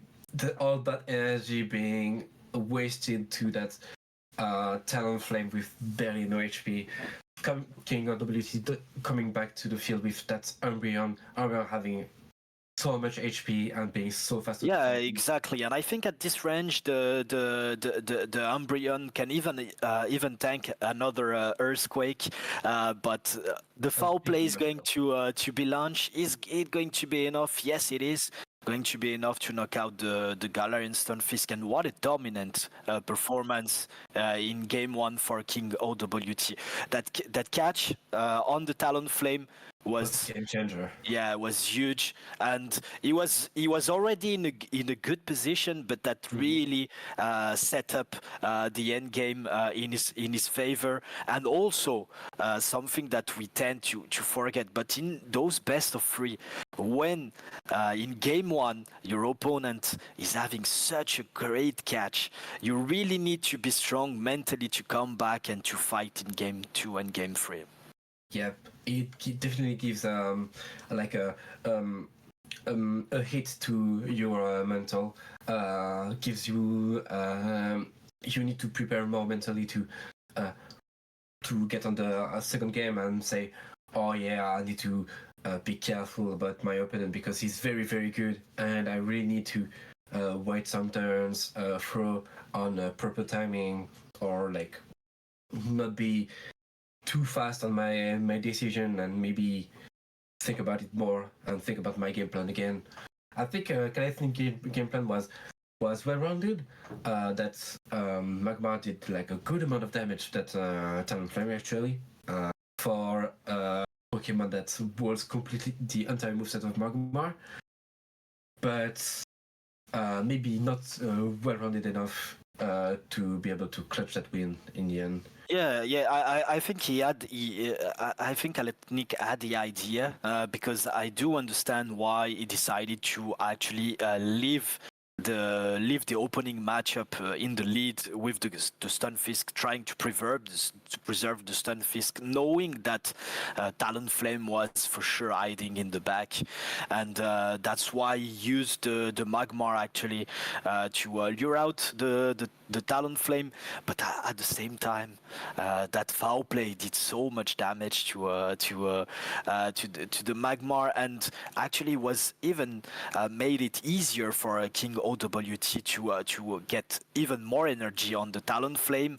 And Talonflame with energy, Stunfisk is not a counter anymore, because you can just ramp up your attack with those flame charge, and they are doing some respectable damage to the Stunfisk. Even if you shield the flame charges, what prevents the Incinerate to do so much damage to you? Like it does so much damage. Being boosted, everything. And at the same time, you are with your fast attack that is much that is not doing so much. Let's move to game 2, and this time we have the opposite. We have Calethnic leading the Talonflame into the Galarian Stunfisk. Let's see, Zuko, how those two players are going to play that out. As we saw in the previous game, when Talonflame is up shields, it will be able to take the edge onto that Galarian Sunfisk, being a bit slower now to the charge attacks, and Flame Charge and Incident are playing so much pressure. Right away, we see a catch from King. Yeah, that Flame Charge, very impressive. It takes no damage into the Umbreon. Yeah, exactly. Very interesting. I'm curious to see. Yeah, Calethnic is going to go for that fly now that he has boosted his attack, trying to get a shield but no shield on KingOWT. That is just going to use his Umbreon just as a damage sponge there, Zuko. Definitely. Use it as damage sponge and try to lure out that Toxapex for that Talonflame in the back. Calethnic doesn't fall for it. Comes back with that Stunfisk, tanks all the damage it can from that Umbreon. That does respectable damage, and maybe we'll throw an Earthquake at some point on the matchup. Yeah, probably trying to go until 100 energy before throwing, and we do see that landing that Earthquake. But look at that, you need an Earthquake to take down a red HP Umbreon, which is sad in a way. But now here comes the Talonflame, and we do see Calethnic reaching that Rock Slide and grabbing the first protected shield on KingOWT side, Zuko. Definitely. Calethnic lets himself being found down. Definitely not. Frowns a good amount of energy, banks the energy for later on in the matchup, comes back with the Toxapex. Toxapex being met by Stunfisk. Stunfisk frying the Earthquake. Earthquake being no shielded by Toxapex. Toxapex will take a good chunk, but not enough. Not enough. That's a lot of chunk. Even if it's a super effective damage, that Brine is not going to knock out the Stunfisk. But let's find out, because it's putting itself in a range that it might have to throw a Rock Slide now.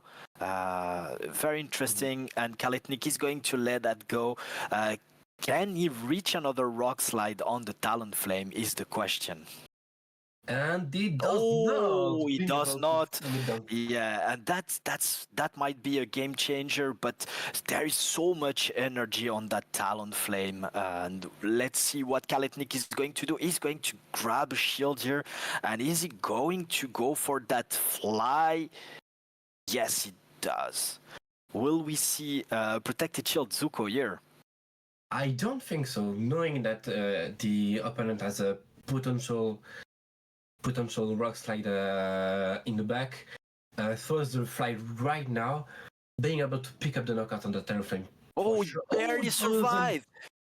But that's huge. The Incinerate goes through, and now the big question is, can it shut it down before he reaches the move? No, it has a fly, and well done, well played by KingOWT, taking that game to in style, Zuko.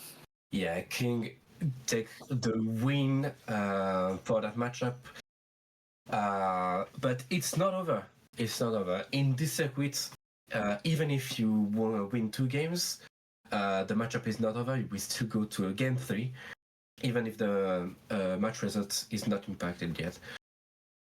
Yeah, because the points might be important at the end for the final ranking. So having a loss 1-2 or 0-3 is definitely a different. And at the same time, for the winner, you need to try to get as many 3-0s as possible, just to improve your ranking, also improve your pairing later on in that tournament when all those undefeated players are going to face each other. So going back into the match, I would have loved to see Calethnic switch at the end of the matchup.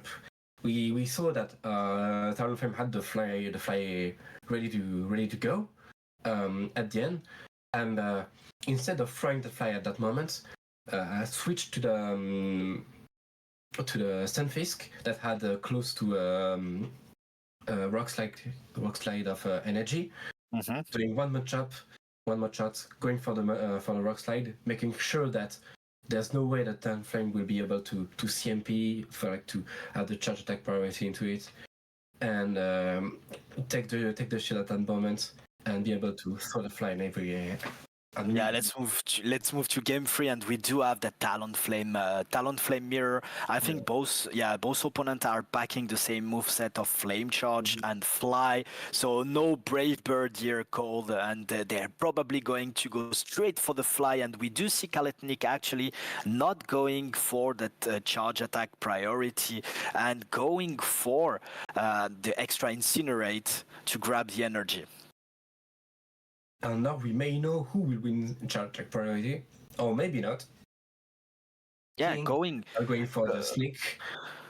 Yeah, going for that Flame Charge bait, and now they go for an extra Incinerate, and we do see another Flame Charge, and I think KingOWT at this range is just going to shield farm down the Talonflame and get so much energy. Yeah, going for the Fly right away to not be not rack up too much energy. Goes for the Fly, does a good amount of damage into that Magmar. Not close to knockout. Yeah, but grabbing the first protected shield from Calethnic here with the second Fly, and now bringing the Stunfisk into the field, and let's see how much a Scorching Sand for that Magmar is going to do into the Stunfisk. Well, it's a respectable amount of damage, but the Stunfisk gets the farm down, and now that's the big question. Is he going to go for... Oh no, he's going to go straight for the Earthquake, and Calethnic going for the no shield, and now at this stage he has to be able to match at it down, Zuko. Definitely, I think King will be able to reach a last second Earthquake, gets to it, and Calethnic elects to no shield. To actually conceding, and to be honest, great recognition there from KingOWT in that opening matchup. Putting the shield on the Talonflame, getting the energy, and just being able to demolish the rest of the backline afterwards. Definitely, King was so ahead in this matchup. Like, was about to KO the Talonflame, was able to ramp up enough energy for the next matchups. It made the Calethnic on his foot, on his back foot, very early. Let's discuss. Let's discuss this with Ilya and João. Welcome back. What did you think about this matchup, Ilya? In game 2 at the end, I believe Calethnic had a win condition, but definitely both of them slightly misplayed that end game, because KingOWT was convinced that the Fly would KO, but the correct play would have been to go for one more Incinerate so he wouldn't take damage from the sneak-in. And that way he would have been able to just secure the Talonflame KO, but Calethnic then threw the Fly instead of the next Incinerate, so they would simultaneously KO each other. And that worked out for King quite well. I imagine he was quite stressed when the Fly didn't knock out the opposing Talonflame. Yeah, kind of a dominant display by King, even though there were some misplays on both halves. But it's kind of tricky. This Incinerate damage, even though it's supposed to be resisted, it's not really, because it's such a good move. Even in the mirror, it chunks so much.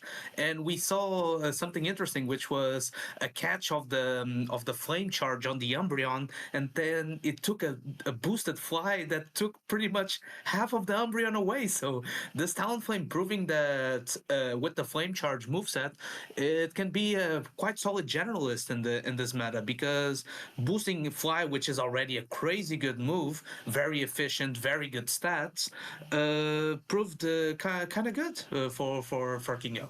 Yeah, I from what I have seen so far, I tend to think that Flame Charge seems to be the way in this meta, mainly because of the threats you are seeing on the field.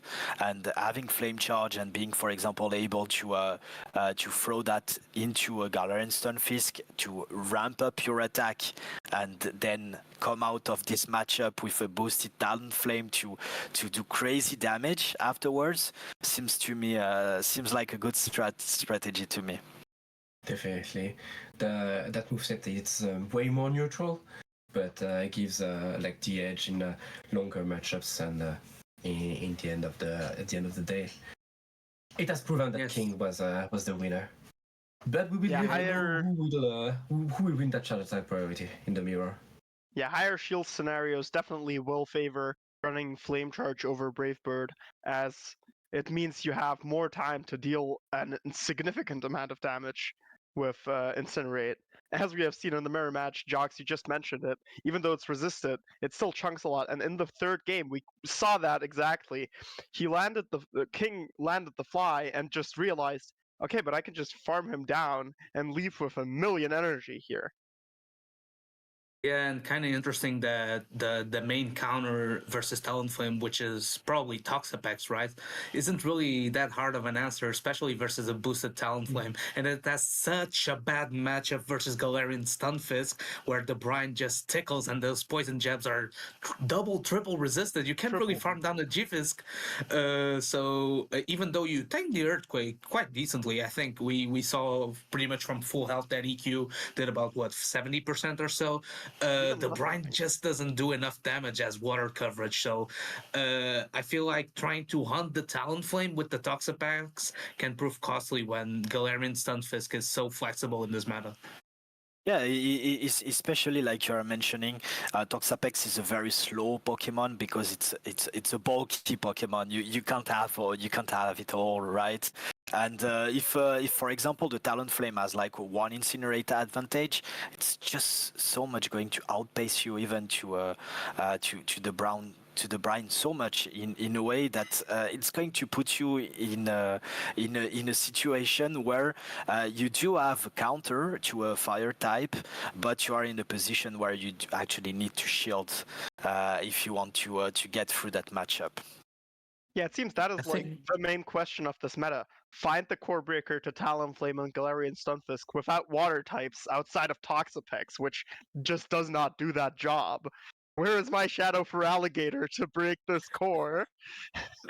I think that could be quite a good exercise. While we're still waiting for a bit of the round 3 matchups to end, maybe let's try to brainstorm here. We have some. Sorry, what?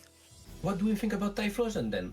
I do believe Typhlosion is pretty much the best solution to that question. The only issue is that Thunder Punch obviously doesn't do anything to Galarian Stunfisk, so you rely on the Incinerate damage, which you will do a lot of, but at the same time, it will cost you all your shields. Yeah, exactly. That's because you do. Actually, the Galarian Stunfisk outpaces you to the rock slide, so yes. Yeah, and being non-shadow is kind of costly in that scenario, right? Because your Incinerate just doesn't add up as much, where you could probably maybe even throw a Thunder Punch to just finish a red HP Galarian Stunfisk. So yeah, I do like Typhlosion. It does a little bit of some maybe as a switch could be interesting. Have a slight energy advantage versus that Galarian Stunfisk, just to make sure that you outpace to those blast burns versus the super effective rock slide. I think while we still have a bit of time, let's try to think regarding the meta. We have some interesting picks that were introduced to maybe balance it out. Is there something that stands out to you guys that isn't being used and maybe could be interesting? I was thinking of Munchlax, but I guess the access of only Tackle and Body Slam, like at least Tackle as a fast attack, makes the matchup into Galarian Stunfisk not stand out as much as a safe Pokemon, as it is bulky, as now a kind of buffed Bulldoze. But maybe the balance with Tackle makes the matchup way iffier than it should be. I don't know. I was expecting more Munchlax than that, and maybe it's not the play. We definitely see a lot of Galarian Stunfisk and Umbreon though for the bulky side. So I actually absolutely agree with you. I would think that Munchlax would be quite decent considering how neutral it is, but then I remember they nerfed Body Slam. And it just feels so bad now with the 35 energy. You always felt like it was such good value, but now it just feels like the average oh, it's a cheap move, but does it do anything for me? Not really. Yeah, Yeah, something that I thought it was quite neutral. Oh, sorry, Swin, go for it. No. I was just about to comment on the bulldoze. I mean, it used to be a crap move. Now it's a cheap crap move.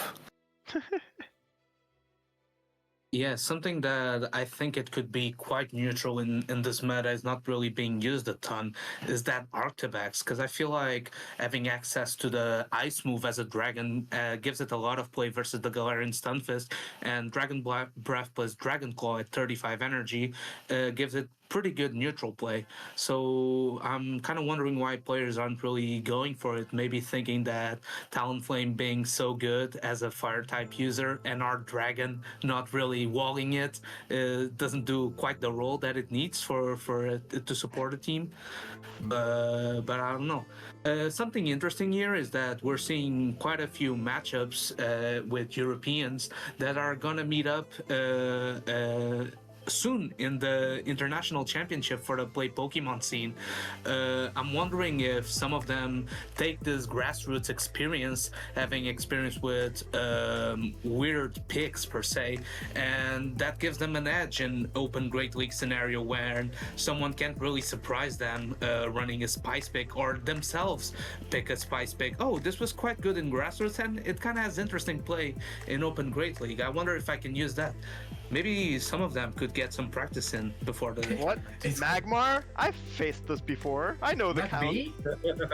Might be. Our Arctibax would be a great pick in that regard. I think Arctibax from the mons we are seeing in the allowed species, at least, I think Arctibax might be one, if not the one with the most neutral play, I would say, in terms of the Great League meta. No?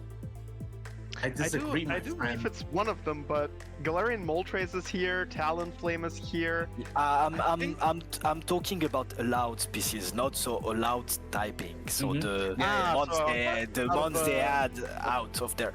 Otherwise, yeah, I'm on the same train than you guys. The Moltres has just proven his value over and over in all the tournaments we have seen recently.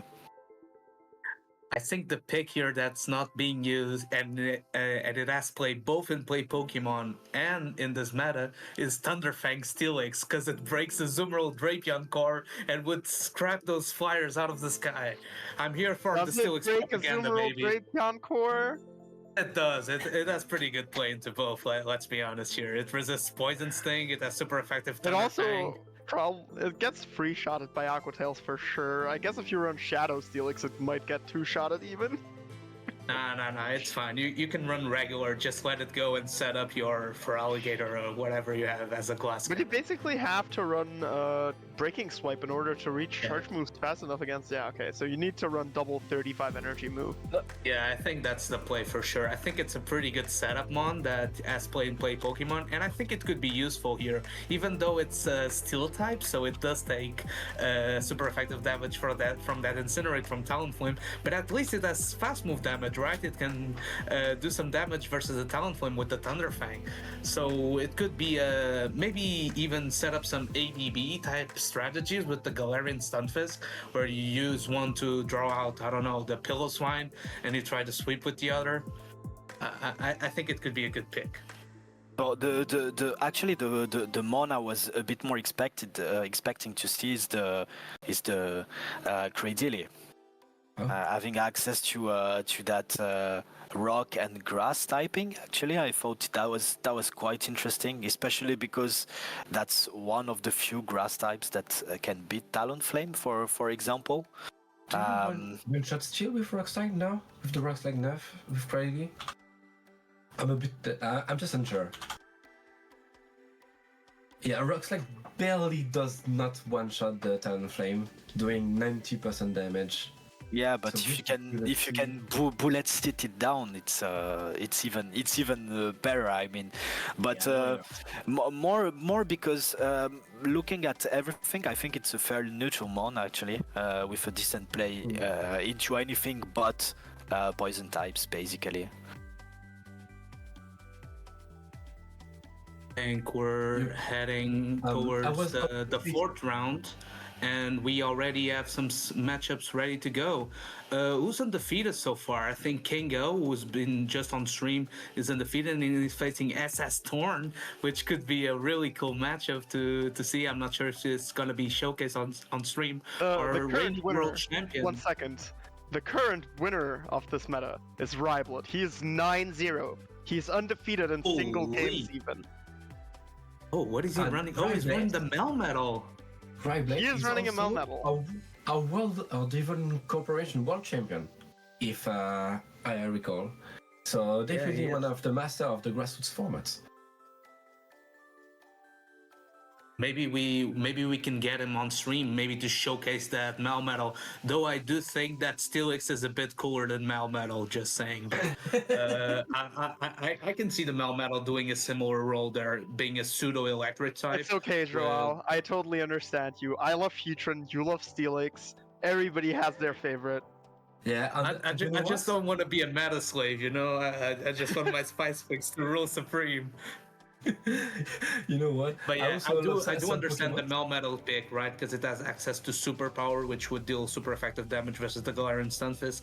Though the Thundershocks are double resisted, right? So it's kind of a iffy matchup for sure. You know, I would have loved to see one Pokemon especially, which was issue on Avalog. And when I tried to check if it was there on the tournament, it wasn't. So I guess it's my bad on that. But it would have been super cool to see Avalog being featured with that Rock Slide Icy Wind movesets and the Powder Snow as well. That would have been so cool to see some play. Maybe. There is unfortunately not anybody luck. I would have also loved to see it because it's rather rare. I think this is like the second time that we were able to get it.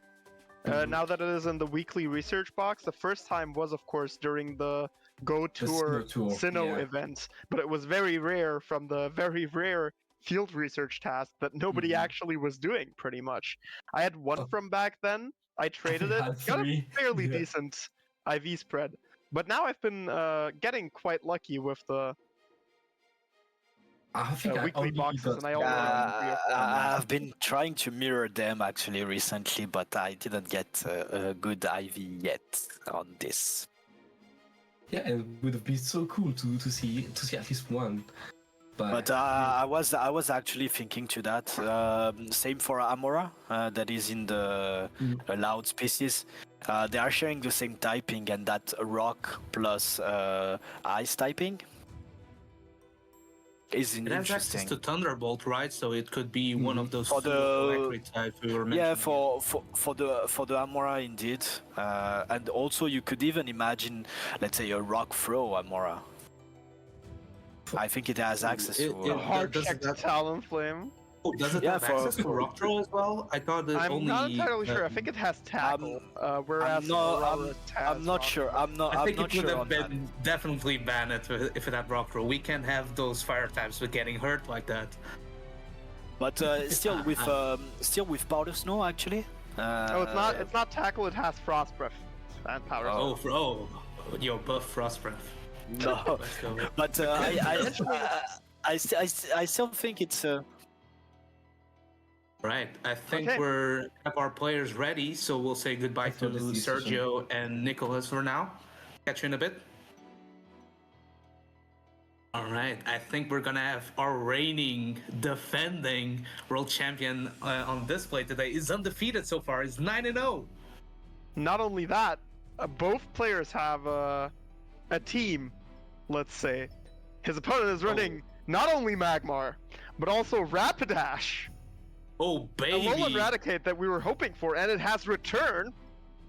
And one of the electric types of the entire tournament in Emolga. Yo, electric type debut! Let's go, baby!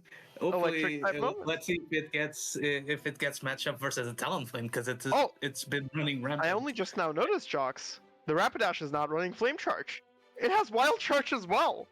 Oh, baby! The community debut Wild Charge. Yo, let's go! That sounds like an interesting pick, actually. It could be quite flexible, right? Because I do believe so. Incinerate Drill Run Wild Charge is a very strong moveset. Oh, I like that pick. From Bafio, who's from Luxembourg, is actually a fellow Portuguese compatriot of mine. So good to have some Portuguese representation here in the higher stage versus none other than the world champion from Devon, Rhyblet, who's looking to put on another strong performance. We also see another Araquanid from the side of Rhyblet. We haven't seen it showcased much. I don't think it has been on stream yet. I don't think Calethnic used it actually. But I'm excited to see what it do because there's an Umbreon on the other side and an Alolan Raticate, which definitely don't want to see that Araquanid with Bug Bite. Yeah, so you mentioned Araquanid earlier, and it does run Water Pulse indeed, because it does simply need this extra coverage for those fire types, since that is something that I was thinking about. Yeah, sure, it's a water type, but with Bug Bite, fire types are not a good matchup for it typically. Yeah, and that Galarian Rapidash is looking mighty scary versus Rhyblet. It's not Galarian, it is Kanto. Not Galarian, it's Kanto actually, yeah. I'm kind of used to for the Galarian to be quite used, especially in GBL, but no, it is the Kanto Rapidash, and it's very cool looking. Yeah. I actually really love the design from Rapidash in general. I think it's a really cool looking mon, and it has a really good moveset from this meta, so quite a nice pick from Bafio here. Excited to see what he does with it. This is the core breaker to Galarian Stunfisk and Talonflame. Typhlosion? Huh? Needs to throw Blast Burns? We just throw Drill Rounds all day. We don't even need to bait against either of these, it's just the same cost. Yeah, that's quite a good moveset. I wonder if the Raticate has been putting in work for Bafio, because it does seem quite neutral into most of the teams. It does have quick attack, which is resisted by the steel type Galarian Stunfisk, but it is quite bulky as well. And versus Umbreon, for example, you're resisting all the snarls, so you just throw a more efficient return versus the last resort, which is not quite as efficient, and you have yourself a pretty good matchup. Let's get here. into We have game one already. We have Umbreon Lin into the Rapidash straight away. We do see the Rapidash action, and we do see the Raticate as well, which I do believe, even though Quick Attack is resisted by G-Fisk, is not that bad a matchup, because Crunch is just so strong. It does appear both players are, no, never mind. They are not willing to play this matchup out. Bafio just going for the energy advantage, and then safe switching into the Raticate. Interesting play here. I was hoping maybe you would wild charge and dip, a typical strategy for debuffs moves. Chooses to pack up that energy, going for the Crunch versus the Talonflame. Does it get a debuff? It would be kind of costly. It does get the debuff. Does make the call of no shielding the Crunch here, but also I'm quite surprised by Rhyblet not going into the Galarian Stunfisk. He must be predicting some form of ABA, where he will need the Galarian Stunfisk later. Yeah, maybe he's predicting that Emolga in the back and wants to make sure that the Talonflame is out of its sight. It's going to deploy the first flight, not quite enough to KO. Does it reach another Crunch? No, it gets the farm down. Oh, not KOing here is actually good for Rhyblet. This is just extra energy for the Talonflame and less energy for the Pokemon that will come in here now. Yeah, here Talonflame ready, throws the Flame Charge right away. It comes in with Stunfisk. It has resisted Mudshots. This is going to be such a steep farm down. That certainly is a choice. We've seen it earlier. The Incinerates will do a ton of damage here, and even reaches the next fly due to the pace of free 2-2 with Flame Charge and Double Fly. When it forces the shield from the Galarian stuff and shielding a resistant move, and that Rapidash is looking pretty good in the back because now this Galarian Surface has energy weight. He goes for the bait. This is kind of a questionable play. You have energy on the Rapidash. Does he choose to no shield? That is a choice, and Rhyblet calls. He no shields the Rock Slide. And this Rhyblet is kind of a momentum makes the shifter. call of the century here. Bafio It's no kind of a shielding the momentum shifter. Earthquake. Yeah, Absolutely. because now he has the shield still for the Galarian Rapidash moveset. It does have a Drill Run sword, so it has a lot of energy. Choosing to throw one Incinerate, throw the Drill Run. This will probably threaten the knockout. I do not believe it will quite knock out, but it will put it in one Incinerate range. Now the question is, will it reach the Rock Slide? And it does. It was only one away, so it was a consistent Rock Slide here, getting the shield. And I do believe with the energy on Umbreon stored, Rhyblet will take game one. Also, it seems your mouth has muscle memory because you keep saying Galarian. Holy. I'm sorry about that, but the Umbreon is loaded with energy. It has a lot of health. It throws the first foul play, doing such good chip into the Rapidash. It throws another Incinerate, chooses to throw right away. It doesn't want to care about timing, and it gets the knockout here on the Rapidash. I am a bit sad here. Just for science alone, I would have loved to see how much damage a charge move from that horse does against Umbreon, which, mind you, has the drip with the nice scarf. Yeah, and here I'm kind of questioning the play from Bafio of storing that energy on Rapidash instead of throwing the Wild Shard right away, because it's such an efficient move, one, and you're in the lead, you're safe to swap out, so just dump the Wild Shard. It's an Umbreon, it's not going to shield, and you get a lot of chip damage on it, which could be pretty good into the end game. Then you can come in with your Raticate, it's already in return range, you're in a pretty good spot in my opinion. Yeah, I absolutely agree. The Wild Charge could have chunked quite a bit. I assume it does roughly a third, maybe a bit more. With the Incinerates, over half at that point in time. But also would have reached the next Wild Charge within just 2 Incinerates, which is 10 turns. It's not that much. So I do believe that would have worked out quite well. The Raticate did do a decent enough job, but I think letting the Talonflame reach 2 more charge moves was detrimental there. Yeah, and that Rock Slide bait when you add energy on the Galarian Rapidash, proven kind of costly. Great call. The Rapidash, it's a single Rapidash, Cantonian Rapidash. It's proving kind of costly because, you add energy on both Pokemon, so just take those shields out and maybe could get a knockout with Rorun. But I'm guessing he was worried about that Umbreon in the back being so healthy, right? He was trying to maybe store some energy on Galarian Stunfisk before going into the Rapidash, proven that it did not work. Rhyblet doing the right call, and they picked up the game 1. Yeah, we all know Umbreon is an absolute tank. There is a good reason this thing is here. And let's be real, you don't need a super effective Core Breaker into Galarian Stunfisk and Talonflame if you can just have a super neutral Pokemon that will outbulk both of them with the Umbreon. I believe that is the reason why most people are opting to run it. And let's see if Game 2, if the players make different decisions. We see the Araquanid, and it finds the worst matchup, perhaps, with the Emolga. What a call from Bafio! He thought Araquanid was safe, the Emolga was carried away, but it's not. Ooh, answers the Galarian stuff with the Raticate. That's an interesting choice. It does pick up the crunch right away. It does outpace. It seems Rhyblet knew exactly that Bafio was going to do this, because with the Umbreon in the back, he does want the Raticate to be gone. He baited this thing out. At the same time, though, that Raticate is very good with RNG. It got the debuff again. Yeah, it gets the crunch debuff. I wonder now if it can crunch and farm it all the way down. G-Fisk is so slow to get into these EQs. He needs another EQ to KO this Raticate. Yeah, I absolutely agree. I don't think a Rock Slide will do quite enough here. The crunch, second one does not get the debuff. However, let's be real here. Bafio does not need to keep Switch. He can no-shield here. Farm down with Rapidash with a single Incinerate. Does opt to keep Switch, though. Oh, interesting. Maybe he just wants to make sure that he has that Rapidash, that Emolga safe locked on the Araquanid. Goes for the shield and he gets it. Stunfisk has a Rock Slide loaded. So here's the big choice, and now he decides, okay, I do not want Switch. I want the energy.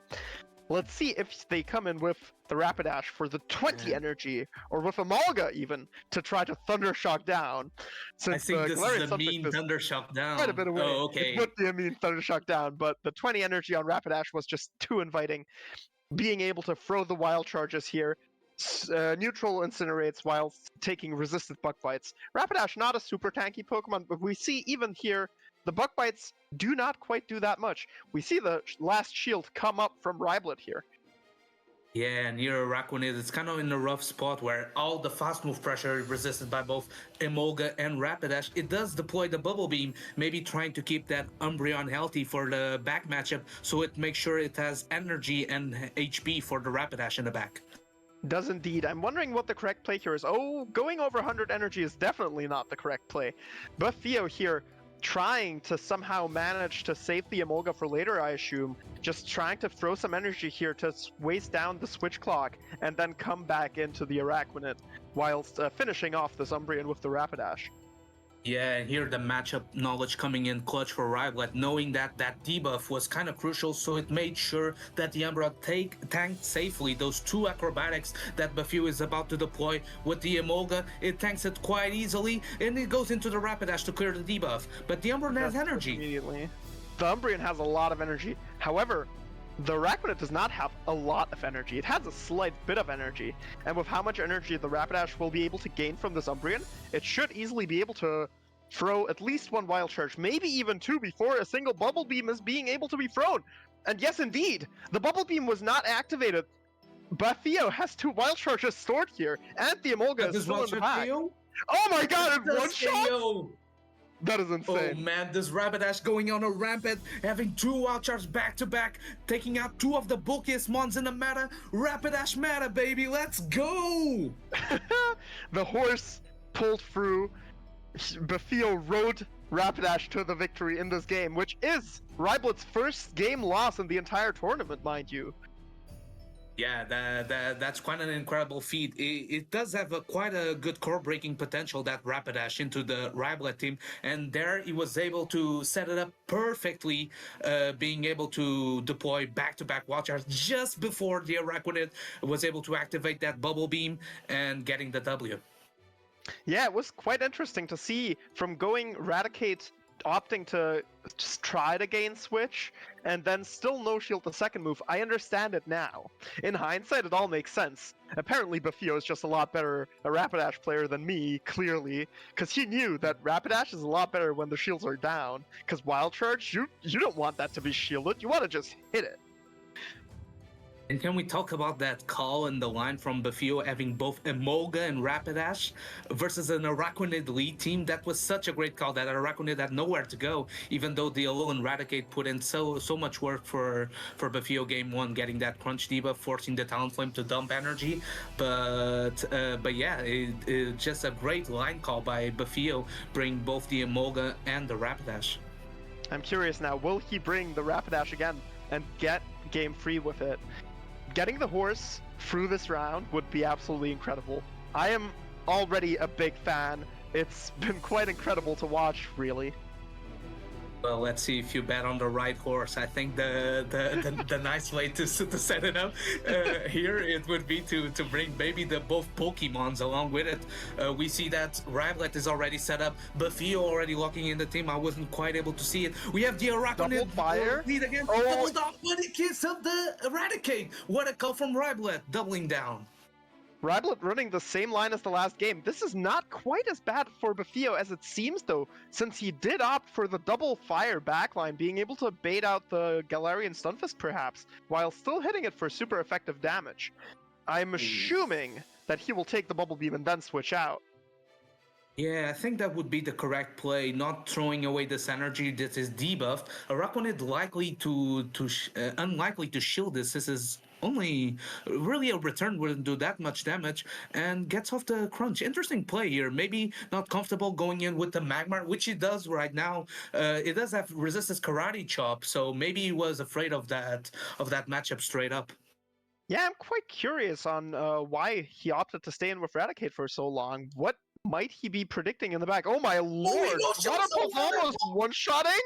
That is absolutely insane.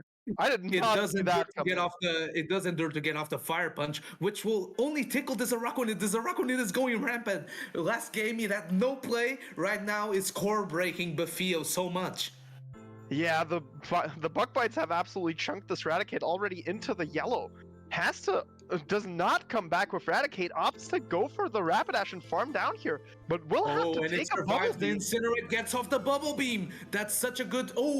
maybe a slight miscount from Buffio, but the Rapidash does need to stay healthy, right? It's the remaining Mon from Buffio, gets the full farm down.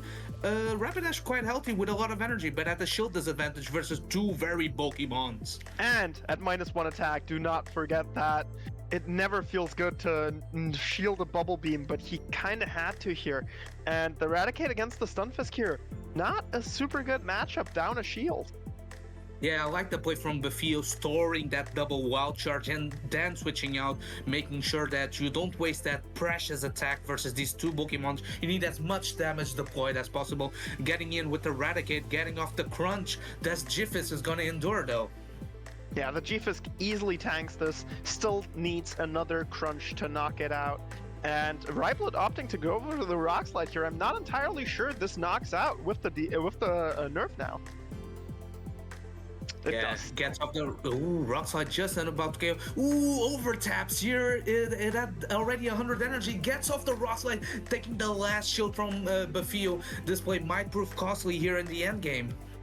I guess the correct horse was Araquanid after all, and not Rapidash. I mean, it does have more legs, I guess, so maybe it has an advantage on the speed there. The Umbreon not taking as much damage on the drill runs as the G-Fisk would. Getting that last shield was so clutch. Here going for the foul play, not enough to KO. Maybe a last resort would have been better, but I think the Umbreon is still quite healthy behind two shields, and it's just going to clean up the game for Rhyblet. Gets the 2-1. Bafio getting the first loss out of our world champion, but he still endures. Yeah, perhaps Magmortar would have been a better pick than Magmar, being able to run that Thunderbolt to more safely switch into Pokemon like Araquanid in this very situation. I'm quite curious on why people opted to run Magmar over Magmortar, actually, especially considering the most popular fire type is Talonflame. So Scorching Sands does not even give you the extra coverage. But let's talk with Sergio and Zuko about it. What do you guys think? Would Magmortar be better than Magmar? I mean, you have seen the bulk of Magmar. If you want to see something that is even less bulky, you can try that Magmortar, I guess.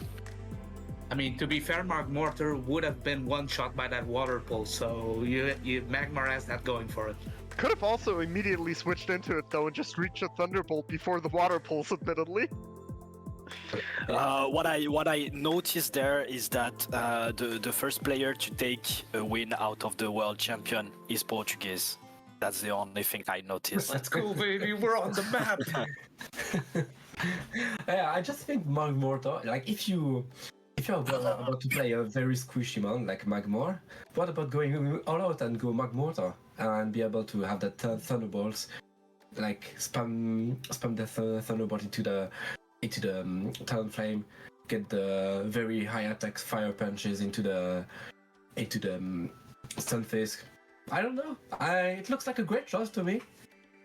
And also Magmortar is cooler than Magmar, but yeah. Yeah, I guess it depends if you're going for the menacing look of Magmortar or just the goofy look from Magmar. I think that's kind of a dealer's choice, to be honest. I was quite a fan of how Rhyblet played that game, but I think the Rapidash had a really great showcase here. We were discussing the Typhlosion as that possible pseudo-electric type, but actually the Rapidash proving that Wild Charge coverage is really good. Yeah, I do agree, and also in that game too, Rapidash really put on an amazing show, proving the versatility. And I think that's, in my opinion, what you should look out from a fire type in those kind of restricted metas. So you are dealing fire type damage with your fast move, and then you have a coverage against flyers and against and with the ground typing as well. So. Very interesting pick, and if the meta stays the same, I wouldn't be surprised if some other people are going to look out at the horse. Yeah, definitely. I also want to highlight. Sorry, Tuko, go for it. No, go ahead.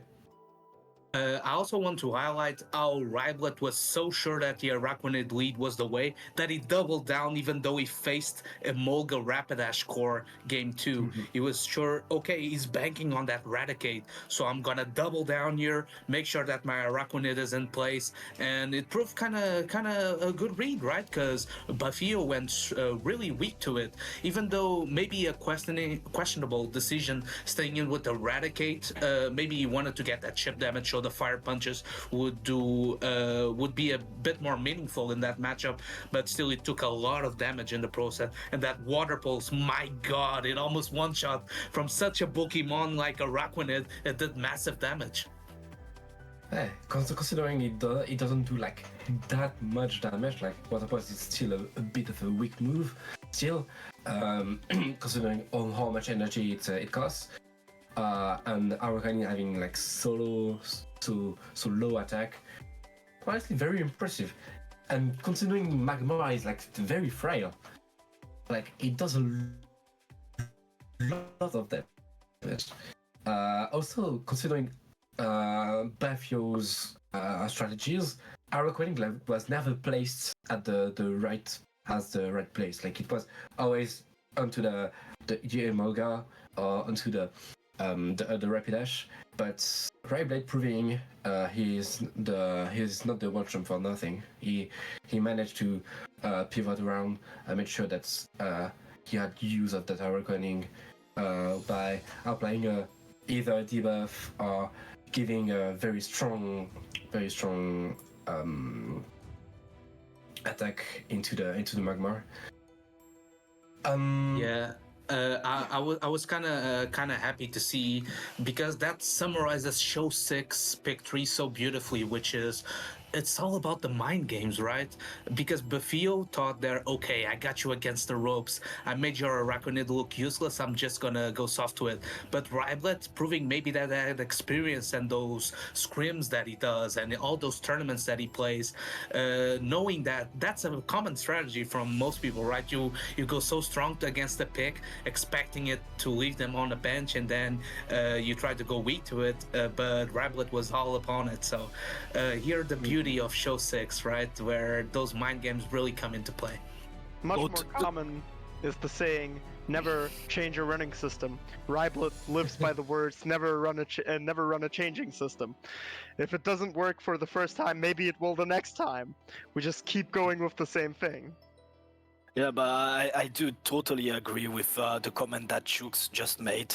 Bafio in that game too are trying to go super hard against that Raquanid, knowing that it's up to Rhyblet to make a decision afterwards. Do I bring back the Raquanid, or am I scared of that double flying backline or double electric backline in the meantime? And that's really the beauty and also why most of the competitors are insisting and always saying that Show 6 Pick 3 is the best according to them, mainly because you add that variety to the game. It's not I have 3 months, I'm playing against 3 other random months, and whatever happens, I could have lost that games from the start, even if I'm not facing, let's say, a high caliber player.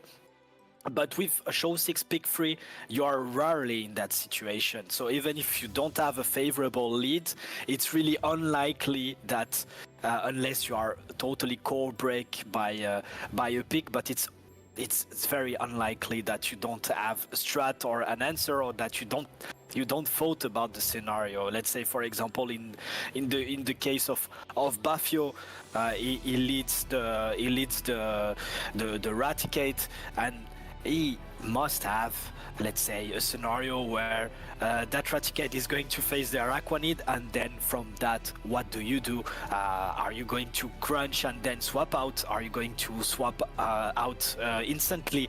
And that's really the beauty of Show 6 for me. And we all have been at events, some of us playing, some of us casting, some of us refereeing, but we have seen some crazy matchups where the opponent A is leading super strong against opponent B, and opponent B still finding a way, either by grabbing shield advantage or through the management of his energy to just win the game. And that's the games we want to see as a viewer.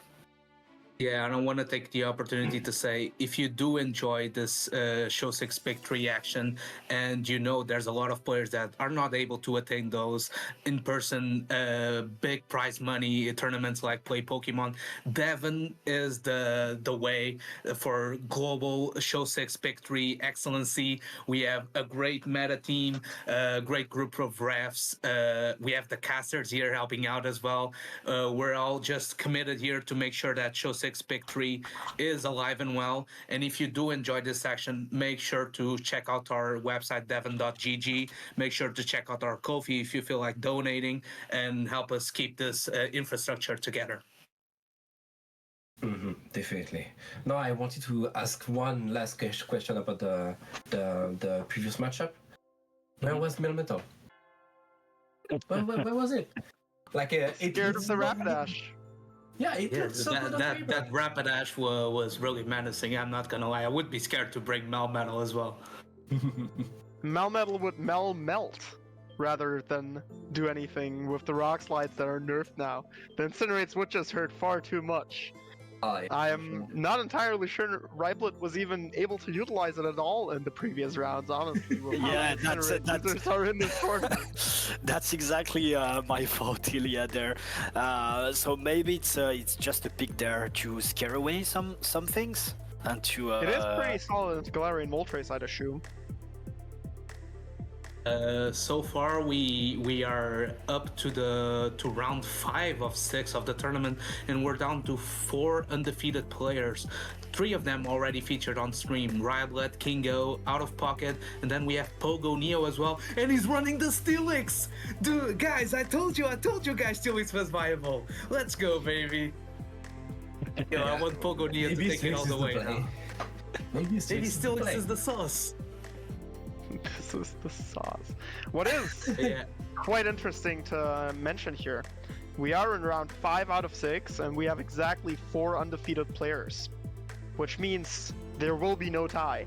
It is now mathematically impossible for us to have a tie. We're guaranteed to have a single winner of this tournament. Yup. And this would be great for what we our tournament organizers. We have 4 possible winners, and I'm already taking the Steelix player to win it all, because I have to bet on my boy Steelix. Who do you guys think has a good chance to win it all? I'm going to go with Pocket.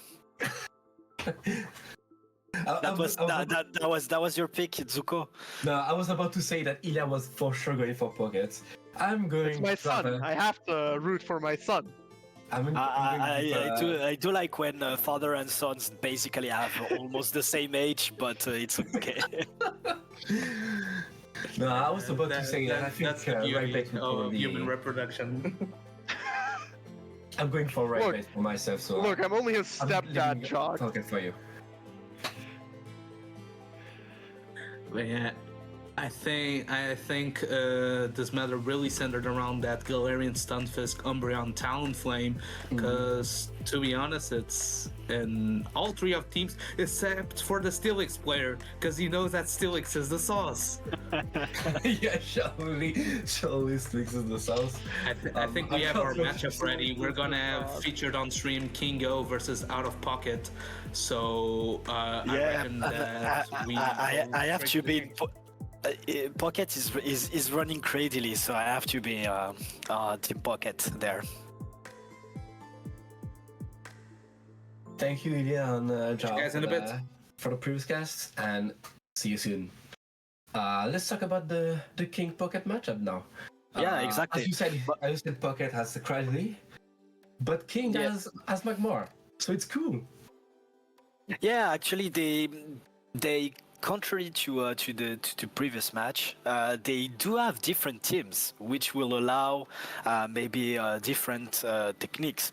KingOWT, we have seen, is running the double fire with the Talonflame and the Magmar. The rest is pretty standard for the meta with the Umbreon, Toxapex, Stunfisk, and Piloswine. And on the other side, Pocket is going with the, let's say, Cradily and Moltres, a bit as a spice pick, the rest being that core that we have seen almost everywhere with the Stunfisk, Umbreon, Toxapex, and Talonflame. So any pick that is standing out for you, Zuko? I mean, I'm a big fan of that Magmar. I don't know if it will have some play in there, as we saw previously. Like, Magmar doesn't do enough damage in comparison to the lack of bulk, but it's still cool showing. What I do think might show some play is Cradily. I hope we will see a good amount of Cradily action. Like, we'll basically one-shot the Talonflame, we'll do good damage into Piloswine, and basically being neutral into Sandface, Toxapex, and Umbreon core. I'm sure it will give the edge to Pokets at some point. Yeah, that's for sure. Definitely one of the most neutral mons Pocket has in this matchup. So I'm curious, especially if you can like set up a farm down and have 1 or 2 bullet seed advantage. With that Cradily, it can really be deadly. But let's move to the game. Players are locked in, and we do see KingOWT leading the Toxapex into OutOfPoket Umbreon, Zuko. Yeah, definitely. In that matchup, I definitely think I prefer to be on Toxapex side, being able to have that fast attack pressure and hard hitting Sludge Wave. While on Pocket side, you have that very fast-paced style into foul play action. I do think the matchup will be very long, but I do think that they might pivot at some point. Definitely King might pivot at some point, maybe not. Will be here for a long run. Sludge Wave not being shielded does.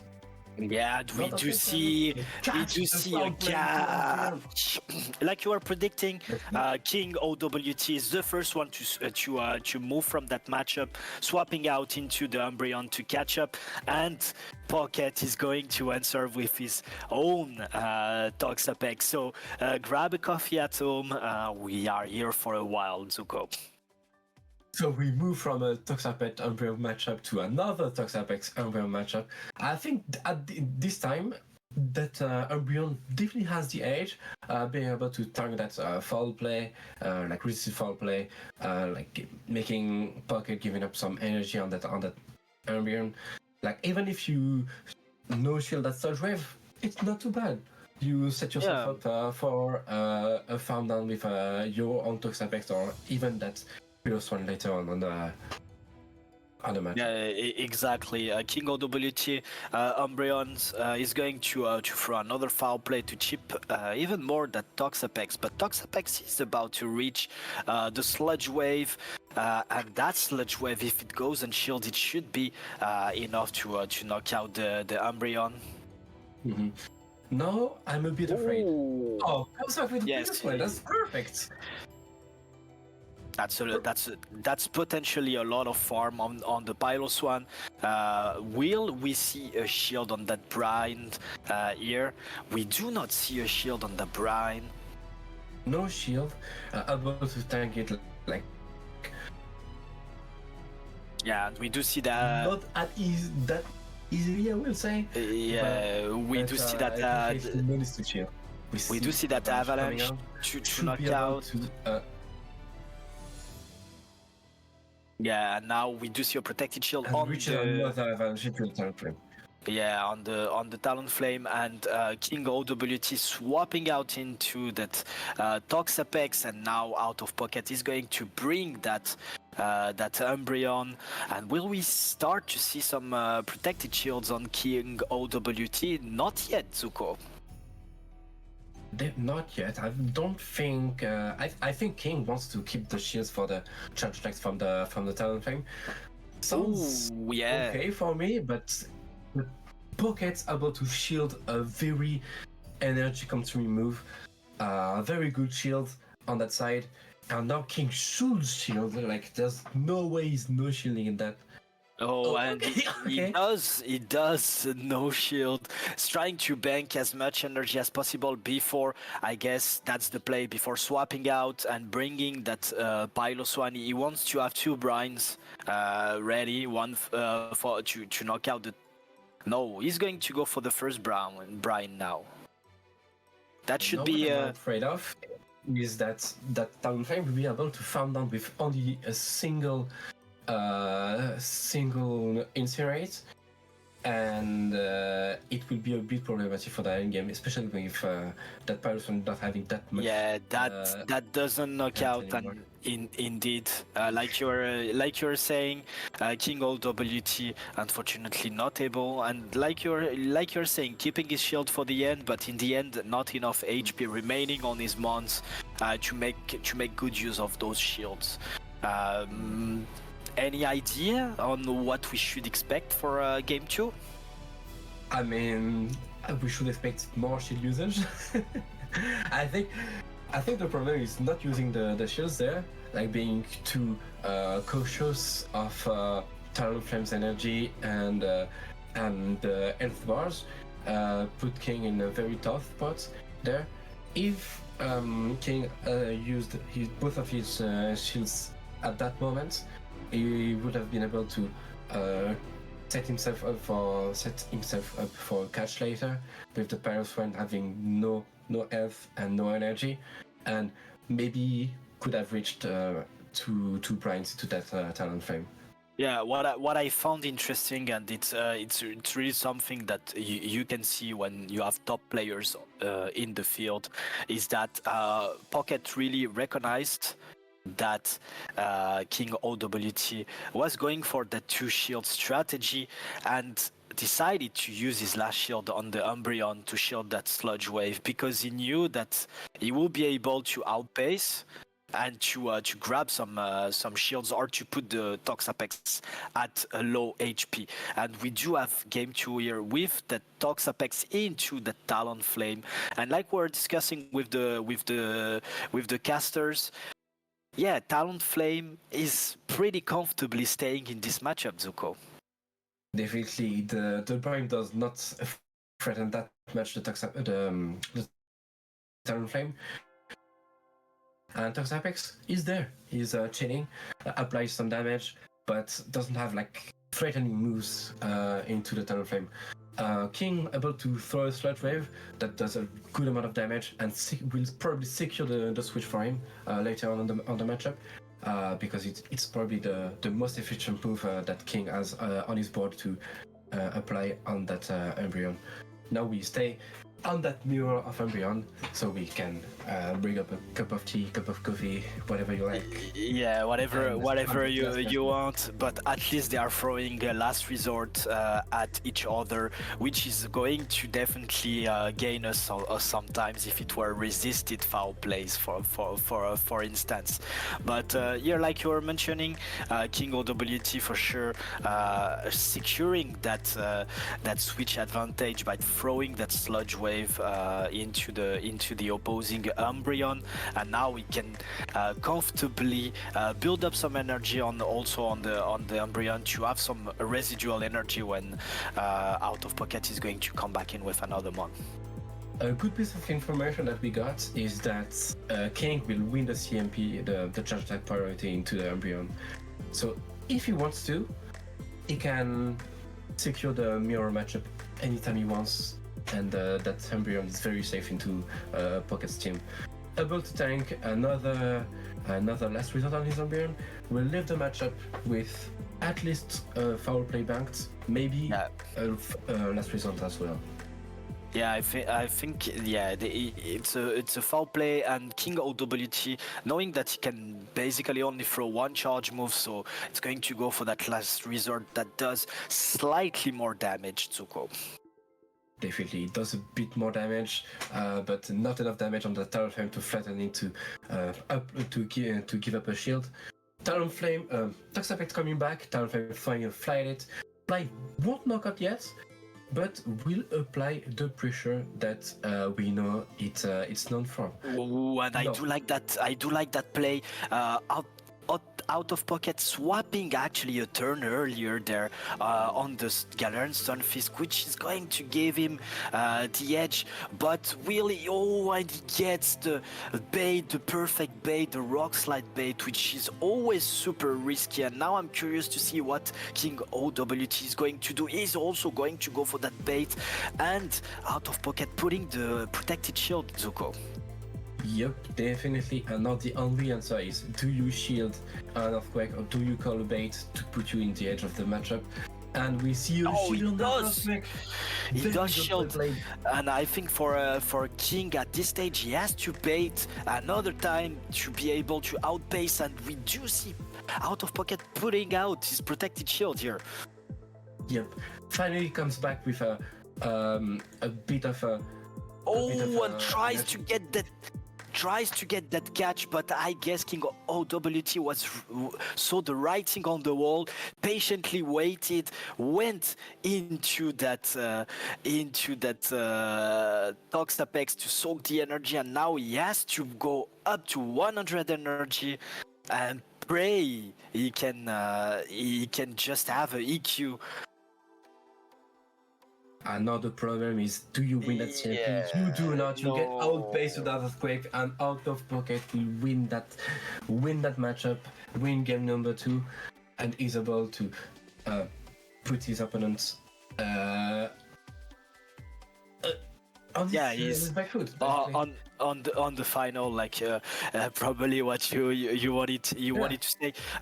Great game, to be honest, by Pocket there, because it was. I think he was really in a bad spot at some point throughout the game, but he really did what he had to do to just starting to bait, even if when he shielded the double bait from KingOWT, tried to catch the EQ, but at the same time that was a double because he knew that if it fails, he still has a shot at winning, because he cannot bank EQ plus rock slide right now. And we move to game 3. Mirror of Talonflame. Now, what will happen in this matchup? Who will win that charge of priority that will give the edge to one of the players? And we know now, and it's Pocket. Pocket will be able to win that charge of priority in the mirror. Will be able to match shield if needed. Will be able to flex his way. Know if he wants to have the switch advantage or the shield advantage. Puts up a shield first, which is quite interesting. Yeah, puts up a shield, and now he's going to go for that flame charge because he can just ramp up his attack. I do like that play, Zuko. And KingOWT is going to actually use his first protected shield because he wants to land that fly. Will we see a double shield from OutOfPoket? We do see that, Zuko. We do see a double shield. We see a switch right away to that Umbreon. I think OutOfPoket would want to throw a fly right away, put some good damage into the Umbreon before switching out, before baiting it to another Pokemon, which will be that Cradily. That has a very neutral matchup into the Umbreon coming in. Yeah, finally we do see some Cradily action coming into a loaded Umbreon though. But let's look at my boy Cradily tanking those foul play like a champ and building some energy, Zuko. Yep, Cradily able to tank whatever that Umbreon has to throw at it, and will throw a hard-hitting Grass Knot into that Umbreon. Doesn't get quite the knockouts, but it's deep down in the red, and I think Cradily will be able to farm it down or be quite close to. Cradily actually might be able to farm it down, and I think that I was about to say that at this stage I don't think if it's even a problem for OutOfPoket, because that's a way to seek even more energy on that Talonflame, and he do come back with the Talonflame, and now KingOWT is going to use his last protected shield on the fly. to get sure he gets rid of that Talonflame, but there is a hard answer lurking in the back for that Toxapex, and that's OutOfPoket Galarian Stunfisk. Exactly. King learns about his previous game mistake, puts up a shield very fast in this game. Unfortunately, he's met by his worst counter in Galarian Stunfisk with throw Earthquake. Earthquake at this point will be able to take the knockout into the Toxapex. Yeah, exactly. Goodbye, Toxapex, and also let's see if and look, trying to get to get a catch there, and I think that at this stage, OutOfPoket is just toying with his opponent, going to go for that rock slide, the first rock slide, and throwing another rock slide into the Talonflame. Dominant performance by OutOfPoket, going straight into the grand finals with a great show, Zuko. Yep, showing his dominance, showing that he can win over a tough opponent just like that. And that being said, we can meet up with the other casters as well, bring them back in. We will talk about how Pocket showed such a strong win, leading 3-0 into King, which was also undefeated in that tournament. Yeah, crazy display from Pocket. Something that I think it's important to highlight is how charge attack priority is important in these mirror metas. With that Talonflame getting the charge attack priority tie versus the opposing Talonflame game 3 was crucial because he landed a fly, and then with the boosted flame charge damage, with the boosted incinerate and fly damage from the flame charge, it just set up the rest of the game. Yeah, great strategies to success. On a side note, Jocks, I'm deeply saddened to announce to you that Steelix is not going to be in finals. No! It is going to be Rhyblet against OutOfPoket. Both are exactly 13-2 in single games, and they will fight it out. Also, can we say the second game off can we say that we are talking about a European showdown, and that the two competitors that are going to face each other in the final are coming from the North American region? Perhaps that's kind of a hard pill to swallow. I think we should ban them next time, to be honest, because I'm not thinking that. Wow. They're taking our slots. They're taking our lands. Well, we're taking their jobs and they're taking our land. Oh, baby. But yeah, something interesting also is that game 2, they had the Galarian Stunfisk mirror, both going for baits, both getting shielded. That was a crazy endgame. And Pocket switching out, making sure that the Jifisk had to waste energy, right? And the zero bubble undercharge, trying to grasp for one more mudshot worth of energy because you can't stack up EQ plus Rock Slide. But Pocket knew that, of course. And that's why he swapped out and getting that clutch win. That was a really crazy endgame. Yeah, exactly.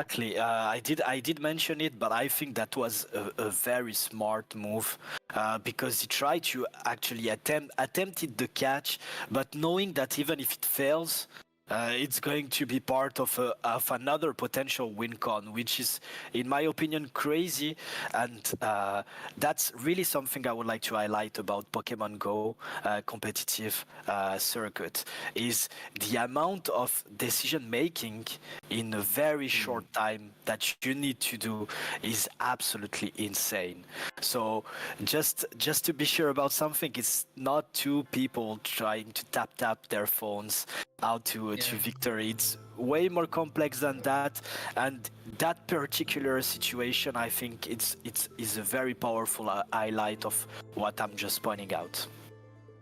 And speaking of If you have decision making, that kind of the opposite also kind of happened on game one, where Rhyblet looked like KingOWT looked like it was such a good position with the Toxapex versus that Talonflame and Umbreon, but he got the Sludge Wave shielded, and then he ended up having to just brine a very low HP Umbreon, right? Trying to get that back-to-back brines for the Talonflame as well. So maybe that was a case where he didn't quite have the correct decision making there. Maybe going straight brine because he knows that the Talonflame needs to stay away from the Toxapex, right? So the Umbreon is most likely going to shield, and that's why maybe going for the brine bait there would have been the optimal play. But then you know that your opponent knows that, so there comes the mind games, right, of shielding the nukes or shielding. But he knows baits. that I know that he knows that I know. Exactly. But who knows the I best? wanted to point out in that game 2 endgame is that if King was slightly faster in going to switch, because he had way more than enough energy into that Stunfisk, he could have switched out and throw that brine into the Talonflame and be able to manage to take that endgame with charge attack priority events with both Stunfisk. Who knows who wins it? We did not know in that matchup, but maybe King had a chance, I'll say. Yeah, all I'm not liking here is that unfortunately the Toxapex couldn't stay enough time on that Talonflame to actually make a dent on it. It just ended up on the Galarian Stunfisk game 3, and it had nothing to do. Even Pocket was so aware of the switch clock that he farmed just enough mud shots where the switch clock wasn't open to get the EQ to KO. This kid is crazy. That's all I gotta say. Yeah, I'm totally agreeing with you there. That was a massive, and like you are saying, and for the viewers, I think it's even more important. We are talking about two absolutely amazing battlers, and yet you can sometimes see the difference could be in a best of 3, could be in one particular game between two incredible players, because that's how it works. Some of us or some of them are just naturally more gifted. Yeah, some of them are just mere mortals there that have to stick to casting, while others get the big money, like Pocket. Washed. Just one hashtag washed. Just one game away from securing an invitation for the Devon World Championships. Be wary that since it's not European, he can't really get the $100, which I guess that's good news for KingOWT because he's still on the race for that. And the final is gonna be between two NA players, OutOfPoket and Rhyblet. How about we talk about them? Because Rhyblet is our grassroots champion, like he's our previous Devon Cup world champion. He's currently standing as #1 in the rankings. And meanwhile, Pocket is probably close to #1 in the rankings in the Play Pokemon circuit. Our previous NAIC champion, and also like has made like multiple top cuts in the Play Pokemon circuits. I want to say he's on a 10 tournament streak for top cuts. Oi, oi, oi. That's kind of crazy. Because if you think about it, there's a lot of trainers, myself included, when I'm sad about not being good enough, that claim that it's hard to be consistent in this game, right? Because of the nature of some of the matchups. Though there's people actually making a living out of this, like being able, not I wouldn't say making a living, but earning money, actually being good enough to make money from this game, and traveling all over the world for that. And Pocket is one of those players. For example, in Europe we have Colin that's able to achieve that as well. So yeah, there's a difference between good and elite players, and Pocket showing here. And KingOWT is a great player himself. He was just 5th on the Birmingham regional, right? So he's no slouch, and Pocket's just displaying his dominance. That's for sure. Like you are saying, I think that for most of the trainers out there, reaching one day to one top cut at a tournament is already a trophy, but there are some players that are fairly really disappointing if they are not top cutting a tournament. So Yeah.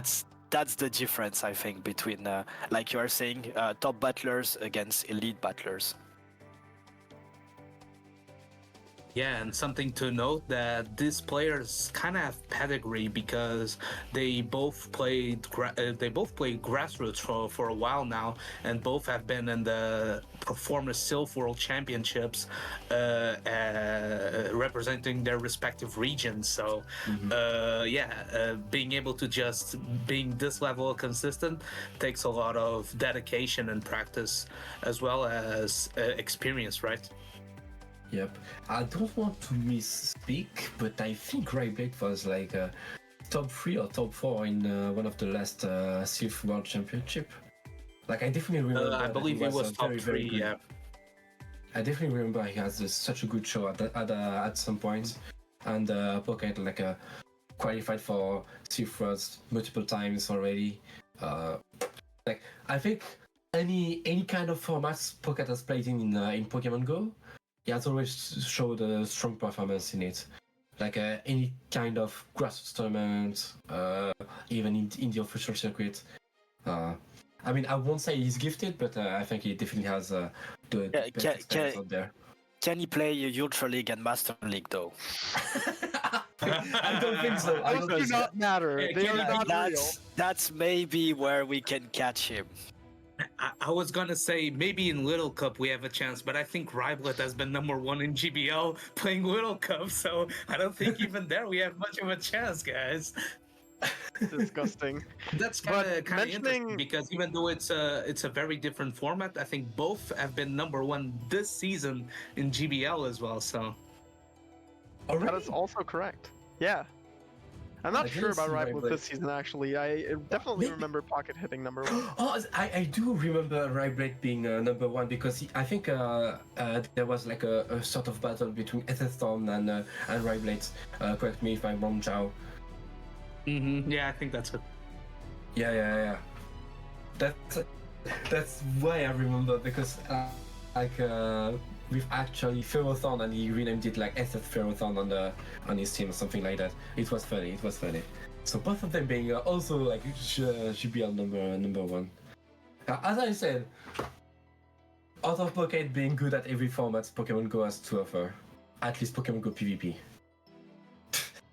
I'm quite Crazy. interested in seeing this Master matchup Raider. because I believe even though Melmetal kind of looks meh versus most teams, I think it's actually really good into Pocket's team because besides Galarian Stunfisk, it hits it hits every single Pokemon for super effective damage. There's a double flyer with Toxapex which are weak to electric, and there's 3 mons weak to superpower. I think Melmetal might have its best showcase in the finals. I did mention it earlier that it is probably quite good into Galarian Moltres, and I guess it gets to proof whether it is. You're absolutely correct. The only real threat is the Galarian Stunfisk, because Superpower just does not do enough, especially after you debuff yourself with the first one. Whilst Umbreon you can at least hit for neutral with Thunder Shocks and Rock Slide. Talonflame, I would assume, is not super amazing, but it's probably still fine since you outpace so heavily and hit for super effective Thunder Shocks as well. Flame Charge might skew that matchup a good amount, though. I'm gonna make a prediction here. I think Pocket is gonna lead Talonflame 3 out of 3 times because he can't afford a strategy where Melmetal just throws a move, throws a superpower, and dips. Honestly, Rhyblet So, also only has one punish to that, which is Toxapex lead, but people don't really like leading Toxapex typically. Yeah. Because Galarian Definitely. Stunfisk lead is so oppressive, right? Because if you swap out behind energy versus that, it just dumps an EQ and guarantee switch pretty much, which is annoying. I think the biggest problem with Melmetal is being so frail that Talonflame can probably 2-shield farm down to the Melmetal without being able to hit the Thunder Rock Slide. I think that's the Yeah, main that's true. issue with Melmetal. No. But it definitely has some play, and I hope we can see at least one game with it. If I'm not But mistaken, what we're we- just waiting for one more matchup between SS Torn and Asprascelto. By the way, banger alert, banger alert. I think they are going into a rematch. I believe both SS Torn and Asprascelto are still pretty active in Devon, which means that having a good placement here maybe Yes. can skew the leaderboards a bit. So not even though they're out of the race for the direct invite, they're still playing for a ranking. Exactly. Asprascelto is currently ranked 124 in the rankings, while Ethathon is currently ranked 72 for now. So Which is kind of crazy, right? Because you look at those players as pretty much elite, and you're saying there's 70 to 100 players that are doing better this season than them. So maybe also due to it's also- not as much participation, but yeah, still pretty crazy. It just means that the circuit is still pretty competitive. There's some quite a few veterans there owning up their skills monthly in restricted metas, which again we have a specific team of content creators, meta creators, refs working monthly to bring this metas to the trainers. And if you're curious on how to sign up, how to host your own tournaments, because watch out, you can do it online and in person. Just go to devon.gg and you're able to check it out on how to sign up and do everything. And if you have any questions, we have a bunch of staff ready to help you out. Yeah, and to also just add on something you all have been saying, participating in a Devon competition is free of charge. So you do not have to put some money to participate. Whereas if you want to participate in the official circuit, you do have. Generally, you need to pay an entry fee, without talking about traveling expenses and stuff like that. So, also, in my opinion, a great opportunity if you are interested in show 6 pick free. That's, in my opinion, the best starting point you can have. You are going to start to be familiar with the format, play some new months, face some crazy good opponents, and then you can really improve your gameplay and then show everywhere how good you are. And if Not you want to only- support, go ahead. Not only do we have Devon with the solo championship series, of course, there is also more grassroots competition like Gym Breakers, who get their metas from Devon as well in an official cooperation, where you can not only play by yourself against people, but also in a team with at least 7 other friends of yours, depending on where your friends are, of course, since Gym Breakers is a World Cup. Just like the soccer/football World Cup, where you have teams. Soccer, based on you're nationality. European, dude. What? You That's why I can't say said Flash soccer. Bro, we have 2 Americans in finals. American is fine. What are you on about, dude? Soccer? What? Okay, so just like the football World Cup, your team consists of other people from the same country typically, and country can have multiple teams. So, for example, USA has 4 teams, I want to say. Germany has 3. India has like 8. So if you're interested in that, there is also a channel there where you can find a team that will take you in, or you can even start your own. Yeah, recently my team and Ilya's team faced each other, and Ilya just dodged me. He wasn't even but signed we up, cooked you and then. he emergency subbed for one of his Hey. teammates, and he dodged me completely. And then he's lucky because he won 4-2 in total. He had to face 2 of my teammates. He won both matches, and I only went 3-3. I lost as wireless. Can you tell him, Jokes, that I asked to face you? Oh, did you? When we met? Yeah, no, actually I didn't. They just put me against you. But they see. changed the pair. They told me, Jukes, let's put again, let's put you against him. I was like, okay, okay. That's bringing back bad memories because I've lost versus you as well on that format. Yeah, this you is not did. looking good for me, guys. I think we should change subject right away. But based on that, the gym breakers format is super nice. Also a great experience, and you can have. I mean, like that's really the beauty of the grassroots circuits out there. You have like competition, like the Devon solo, where you are just going all by yourself in it, and you also have like team formats. Other formats were mentioned in before, like factions for instance, or the gym breakers that Ilya was just mentioning right now. But a lot of opportunities out there to just practice and just become a better battler. Okay, guys, round 6 is up. We have Rhyblet against Pockets matchup ready in the final round for the not European winner. Yeah, this is gonna leave a sour taste in my mouth, but hopefully the battles are crazy enough to make do for KingOWT not making to the winners finals. But I'm expecting a crazy matchup, and both these players undefeated. Both of them only dropped 2 total matchups in this tournament, which it started like 3 or 4 hours ago, so it's been long, but their road has been insane so far. You know Especially after round 1 with Pocket. You know what's a better point than being a European champion? Is that one of them will be crowned European after the win. So honorary. Oh, so we get to take them in? Exactly. Oh, so one of them becomes okay. I'll take that. We kind of need reinforcements. I'm not gonna lie. We're looking bad out here, guys. I mean, yeah. I was about to make a political comment, but I will keep that to myself. Let's not make a political comment. Let's not do it. Oh yeah. Honorary European sounds like a great title, though. Yeah, I'm excited to see if that Mal medal can cook up, because I think it's looking like a prime matchup here. Rhyblet, I'm guessing we'll have the opportunity to interview both of them in the end, because I'm kind of curious to see if that Mal medal put in work, because it looks like a very specific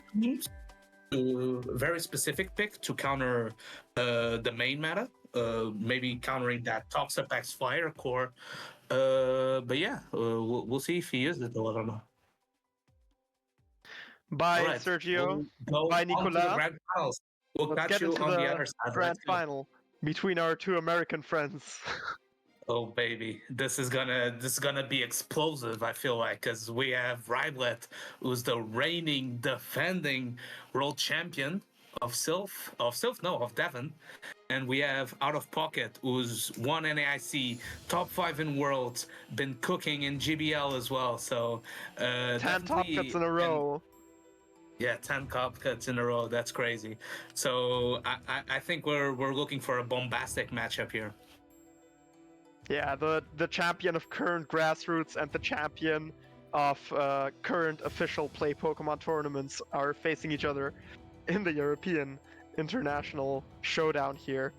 And I'm very curious on who will be able to take it home. I could very much see either win here with their unique strategies, even though they do have 4 Pokemon in common, or 3 Pokemon in common. No, it is 4 Pokemon actually. It is Stunfisk, Umbreon, Toxapex, and Talonflame, with Pocket opting for some slightly more meta options with Galarian Moltres and Cradily against Malmetal and Araquanid. Yeah, I'm thinking that Moltres might be the key for Pocket, right? Because even though there's a couple of resistances to the Brave Bird, the Sucker Punch damage is quite unresisted on Rhyblet's team, right? So it might be able to... Exclusively the Umbreon, yeah. Yeah, and that matchup is quite nice for Moltres, right? Because you do resist the starts and foul plays, so you can just do Brave Birds without getting the damage that much. So I think that Galarian Moltres will be key to unlock the matchup for Pocket. Well, I think Rhyblet will hope that the Melmetal can put enough work with the superpower and the Rock Slide coverage for both flyers that have been putting in work for Pocket. Yeah, I'm quite curious to see which Pokemon he opts to bring besides the Galarian Moltres, because I think we can agree that Galarian Moltres is probably the most neutral pick here. Besides that, I guess the Umbreon also looks quite good, but it has to respect the Araquanid. Whilst the Araquanid I think is hard to bring, it could just be a Scumreed pick to punish Umbreon safe switches. Because besides Umbreon, it doesn't have very positive matchups. The Crawdadly is fine because of the super effective Buck Bites, but you also take super effective Rock Slides. Then Talonflame is atrocious, Toxapex is atrocious.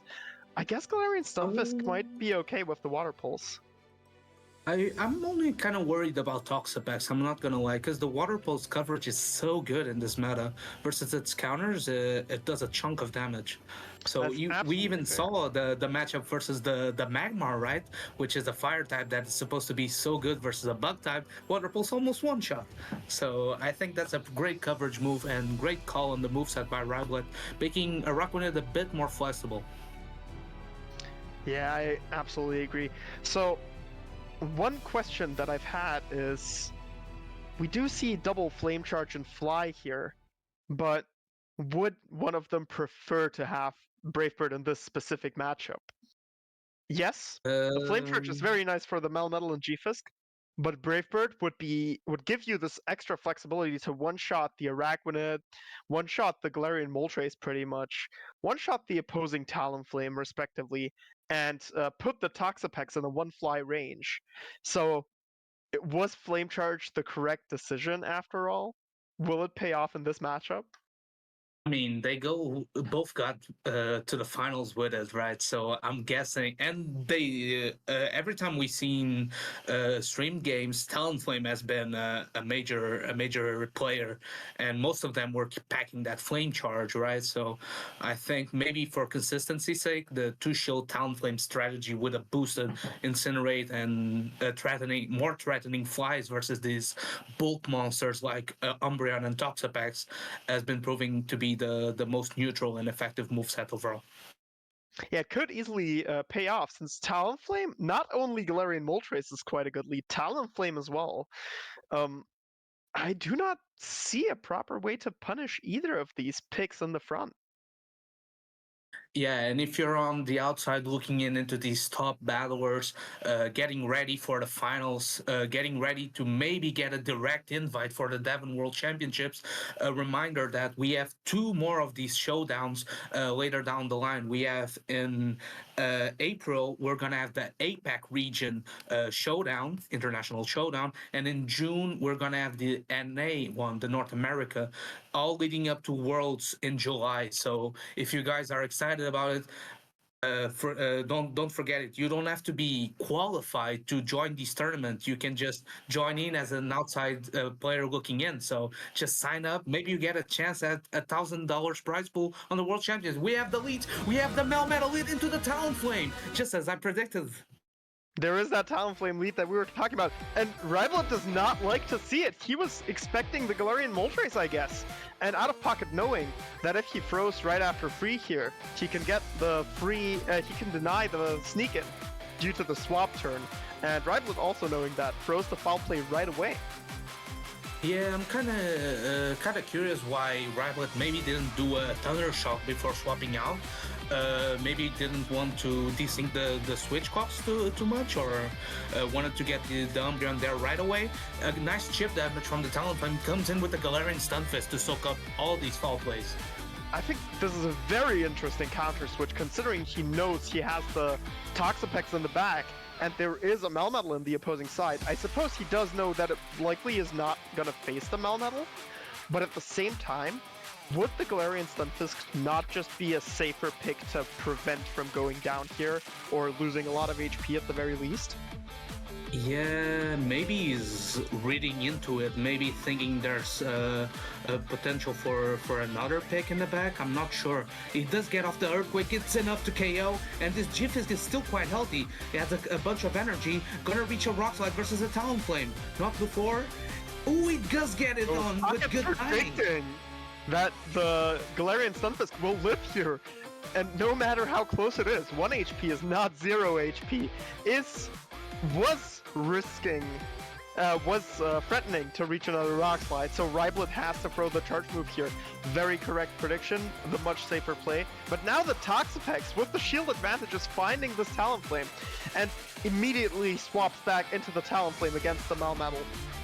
Yeah, but this Talonflame is behind to shield it. That access to Flame Charge, gonna boost the fast move damage, and you can't shield Incinerate, Celia. So this is the first shield, but this Talonflame is gonna pop off. You can't shield Incinerates indeed. Out of pocket with the Talonflame, because he threw the fly earlier, we are back to this 3-2-2 pace. So the next fly is also going to be reached in a single another Incinerate. Rhyblet, knowing that the Talonflame was gonna reach that fly, chooses to throw the superpower, is super low the Talonflame, pocket investing shields on the boosted Talonflame, hoping that the boosted fly will do massive damage on the Talonflame in the back. Able to farm down the Melmetal here, and I'm curious, will the fly at +1 attack KO here, or will the Talonflame still hang on? It does not quite KO, it's not even that close honestly, but the Toxapex with 100% HP is obviously going to be easily cleaning out this endgame. Yeah, and that strategy that we were discussing, putting the G-Fisk on the Umbreon in the mid-game, kind of proving to be quite nice, because then you have the energy to throw on the Talonflame with the super effective Rock Slides, threatening a knockout. You can't really get farmed down by the Melmetal as well, so I think it ended up being the correct play, Ilya.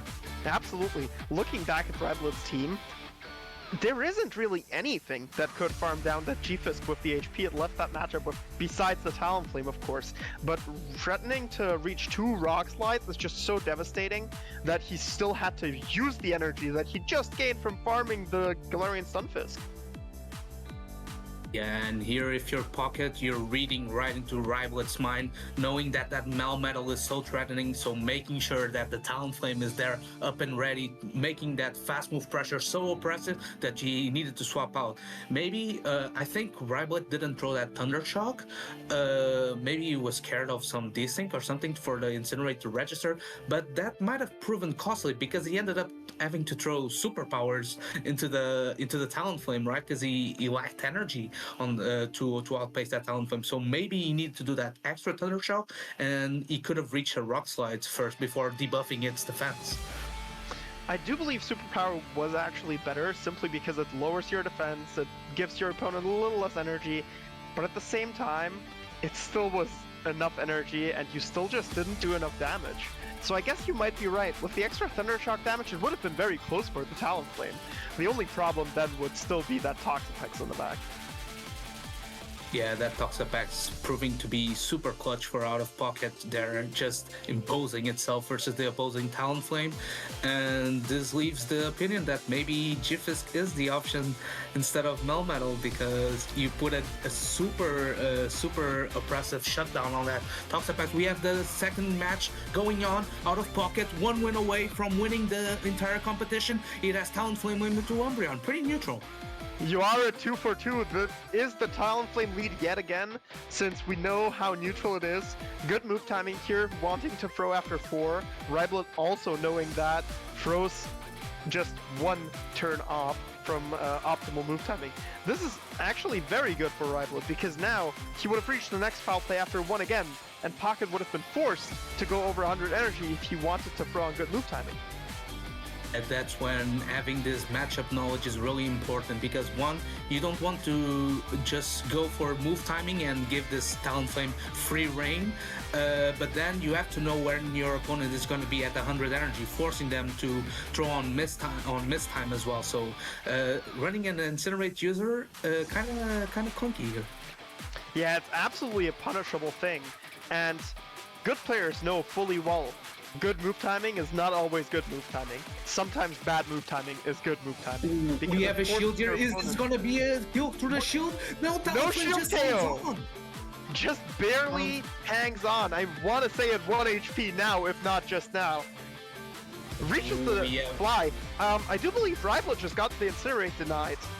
Yeah, that's not ideal because now he gets a free Incinerate worth of damage here. Oh, Pocket giving the Incinerate back knowing that the game didn't function properly there. Very good sportsmanship. It has the alignment here and you have a Jiffy safe swap. Pocket reacting super fast, getting into the mirror, is in the mirror with a shield disadvantage. This could be pretty tricky.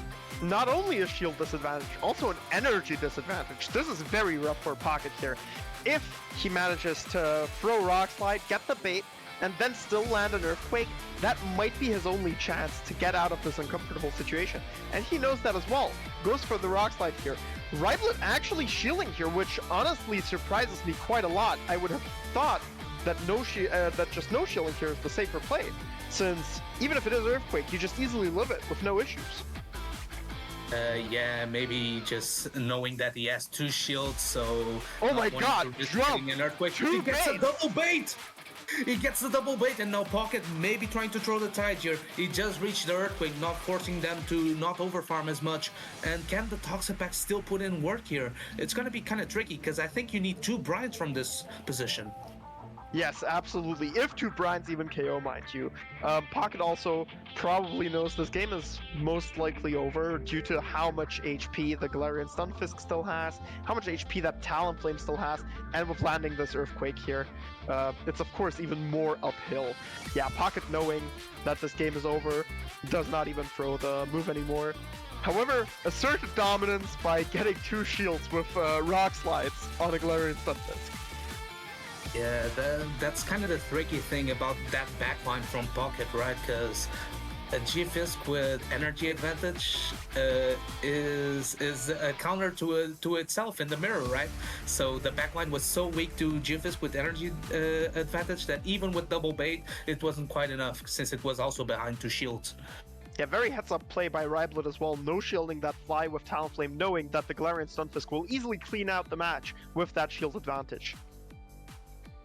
Yeah, and here I'm wondering if Pocket chooses to put the Toxapex in the bench, because it did pretty well on that game 1, even though it wasn't really needed because he did land that boosted fly on the opposing Talonflame. So Toxapex was just there to clean up the end game, pretty much poison jab down.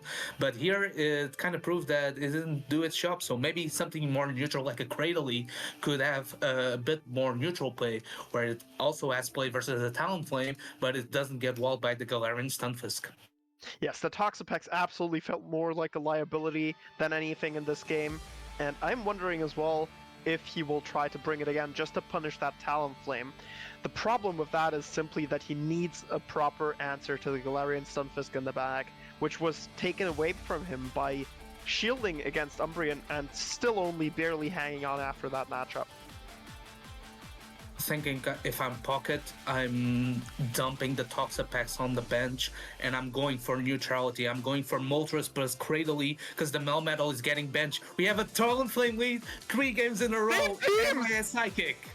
Am I a Psychic? It's the same teams! It's exactly mirror teams! You were absolutely correct with your call, but besides that, Rhyblet has also adapted to this situation and is winning charge attack priority here!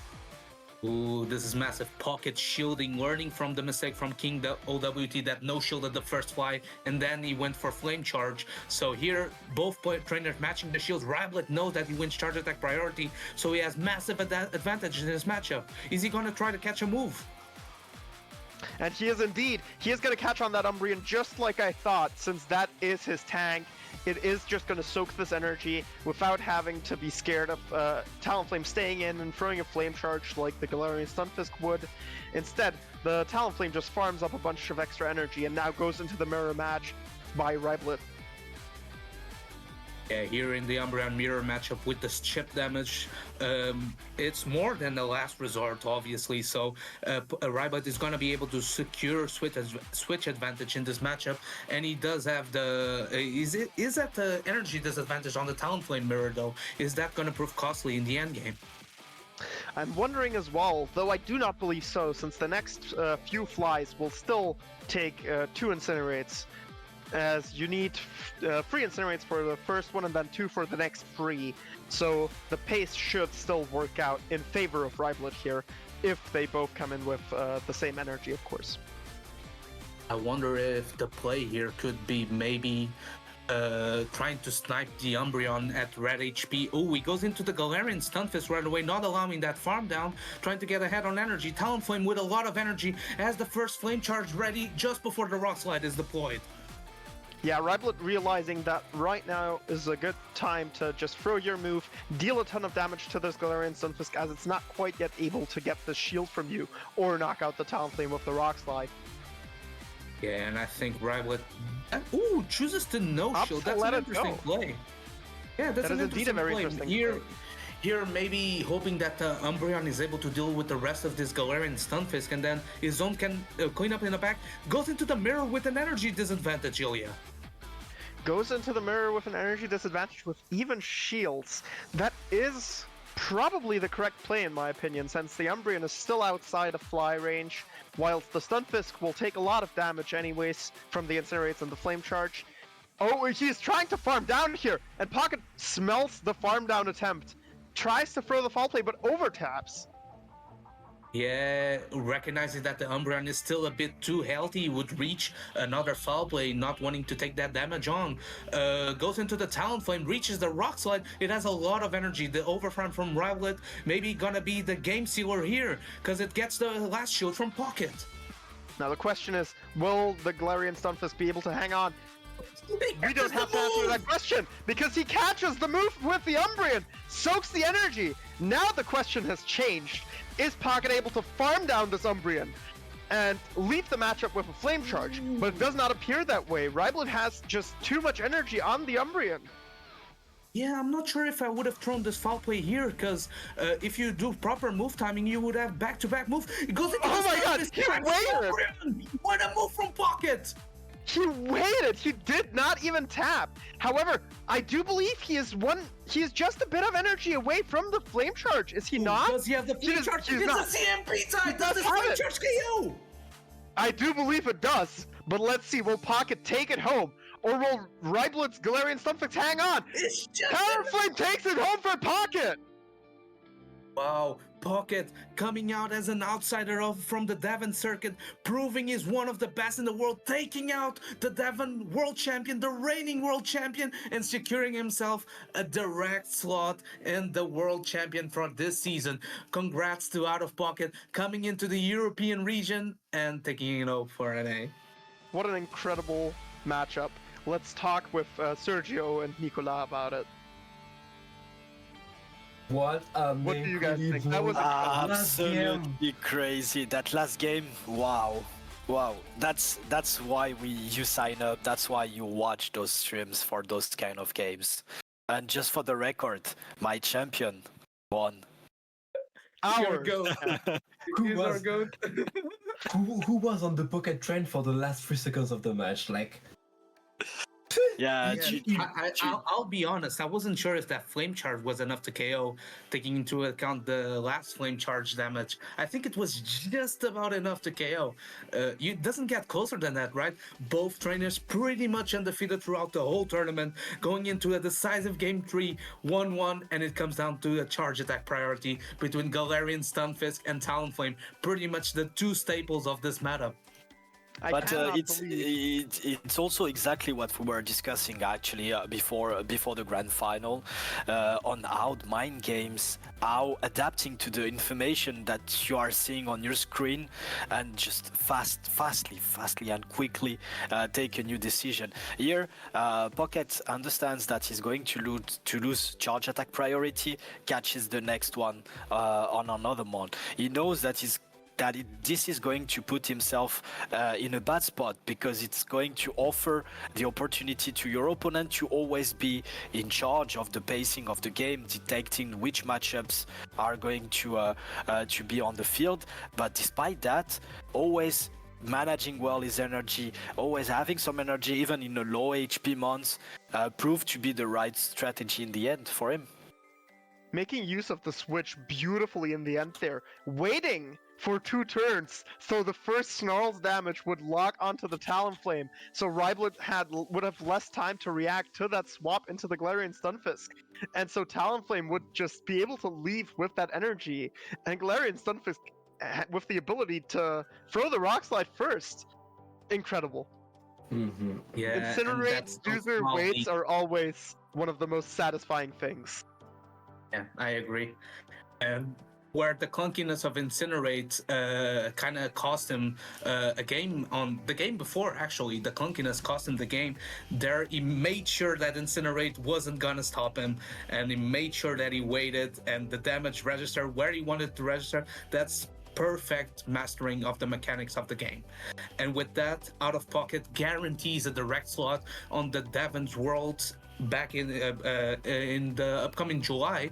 But if you guys are wondering, whoa, what's next for me? Do I get to still go to Worlds? Yes, there's gonna be still a bunch of months of competition in the Devon circuit. Go to devon.gg for that. And we're gonna have 2 more showdowns, the APAC one in April and the NA one in June, just before Worlds. So if you're excited about this, if this lifted a fire up under you with this Ingot Cup, which was the objective, fire types dominating, join us on the devon.gg circuit and check out the next tournament near you.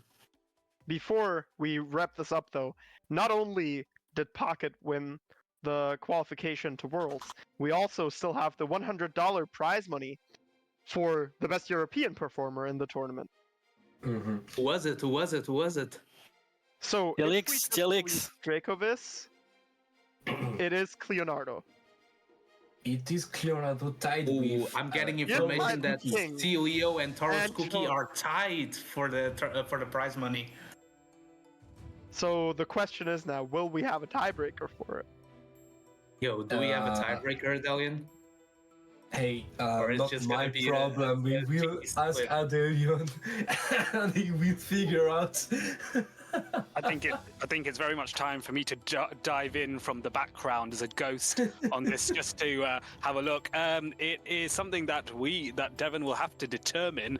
So we're going to look at whether they played against each other in the head-to-head and see if that happened. And if not, if we can't get a determination that way, there will have to be a tiebreaker as well. I will see if we can get that sorted depending on their availability now. If not, it'll have to be done offline, just because I don't want to hold up everyone else. So stay tuned. I am going to check on this right now. Yep. Thank you very much. So I just checked, actually none of the 3 faced each other. Oh, Leonardo, baby. Maybe we get extra content. Taurus Cookie, and KingOWT, none of them faced each other. So they Perfect. did not have a direct face-to-face yet. So they will probably play into each other at some point later. Let's go. That's going to be a stressful game, no? Because it's not all the time that you have like $100 at stake when you are playing a GBL game, for example. What could be a potential tiebreaker could be Buchholz, since KingOWT is the only one of the 3 that faced the winner OutOfPoket. Well, we will see. We let the tournament organizer do their thing and manage that side of the tournament. Good luck to them, by the way.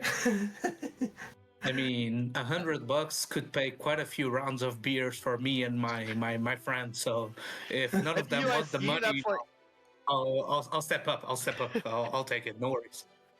in London at EUIS, not enough. Okay, Yeah. guys, it does seem like we have an interview.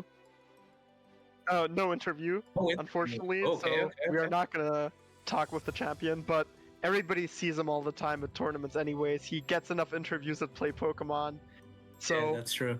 Yeah. He always for says he's gonna watching. win 100%, 1,000%. So I guess he proved himself right there. So All this thank to say you shout out to so Lights much for Discord stream. watching. Thank you so much for watching, everybody, and thank you so much to Miss Mystic, who helped produce, or didn't help produce, who produced this entire thing, Yeah. without whom it would not have been possible. Thank you very much to all the content creators, which are article writers, meta creators, or like even, I would say, video content creators, something like that. So thank you to all of you. Thank as well to all the casters here, Splin, Ilya, Zhao. Thank you very much to all of you. Thank you for having me. This was a lot of fun. Yeah, likewise. It picked me as well to come on this this great tournaments. Thanks to Devon Corporation to have all of us and giving us this opportunity to cast and as well as hosting all these tournaments. If you want to help Devon Corporation, don't forget to support them with coffee. We will have a link to the coffee link to the coffee of Devon Corporation in the stream soon. And thank you to also Adellion and Jolene in the background that helped us a lot during the stream and before the stream and after the stream as well. Thanks everyone. Also, shout out to Zion. Yeah. I did not purposely forget him. Don't worry. Love the guy as well. All right, guys. Maybe catch you on the battlefield because this got me itching for some battles. So I might go get my scrims in for next time. See you all soon. Bye bye. Take care, everyone. Bye, everyone.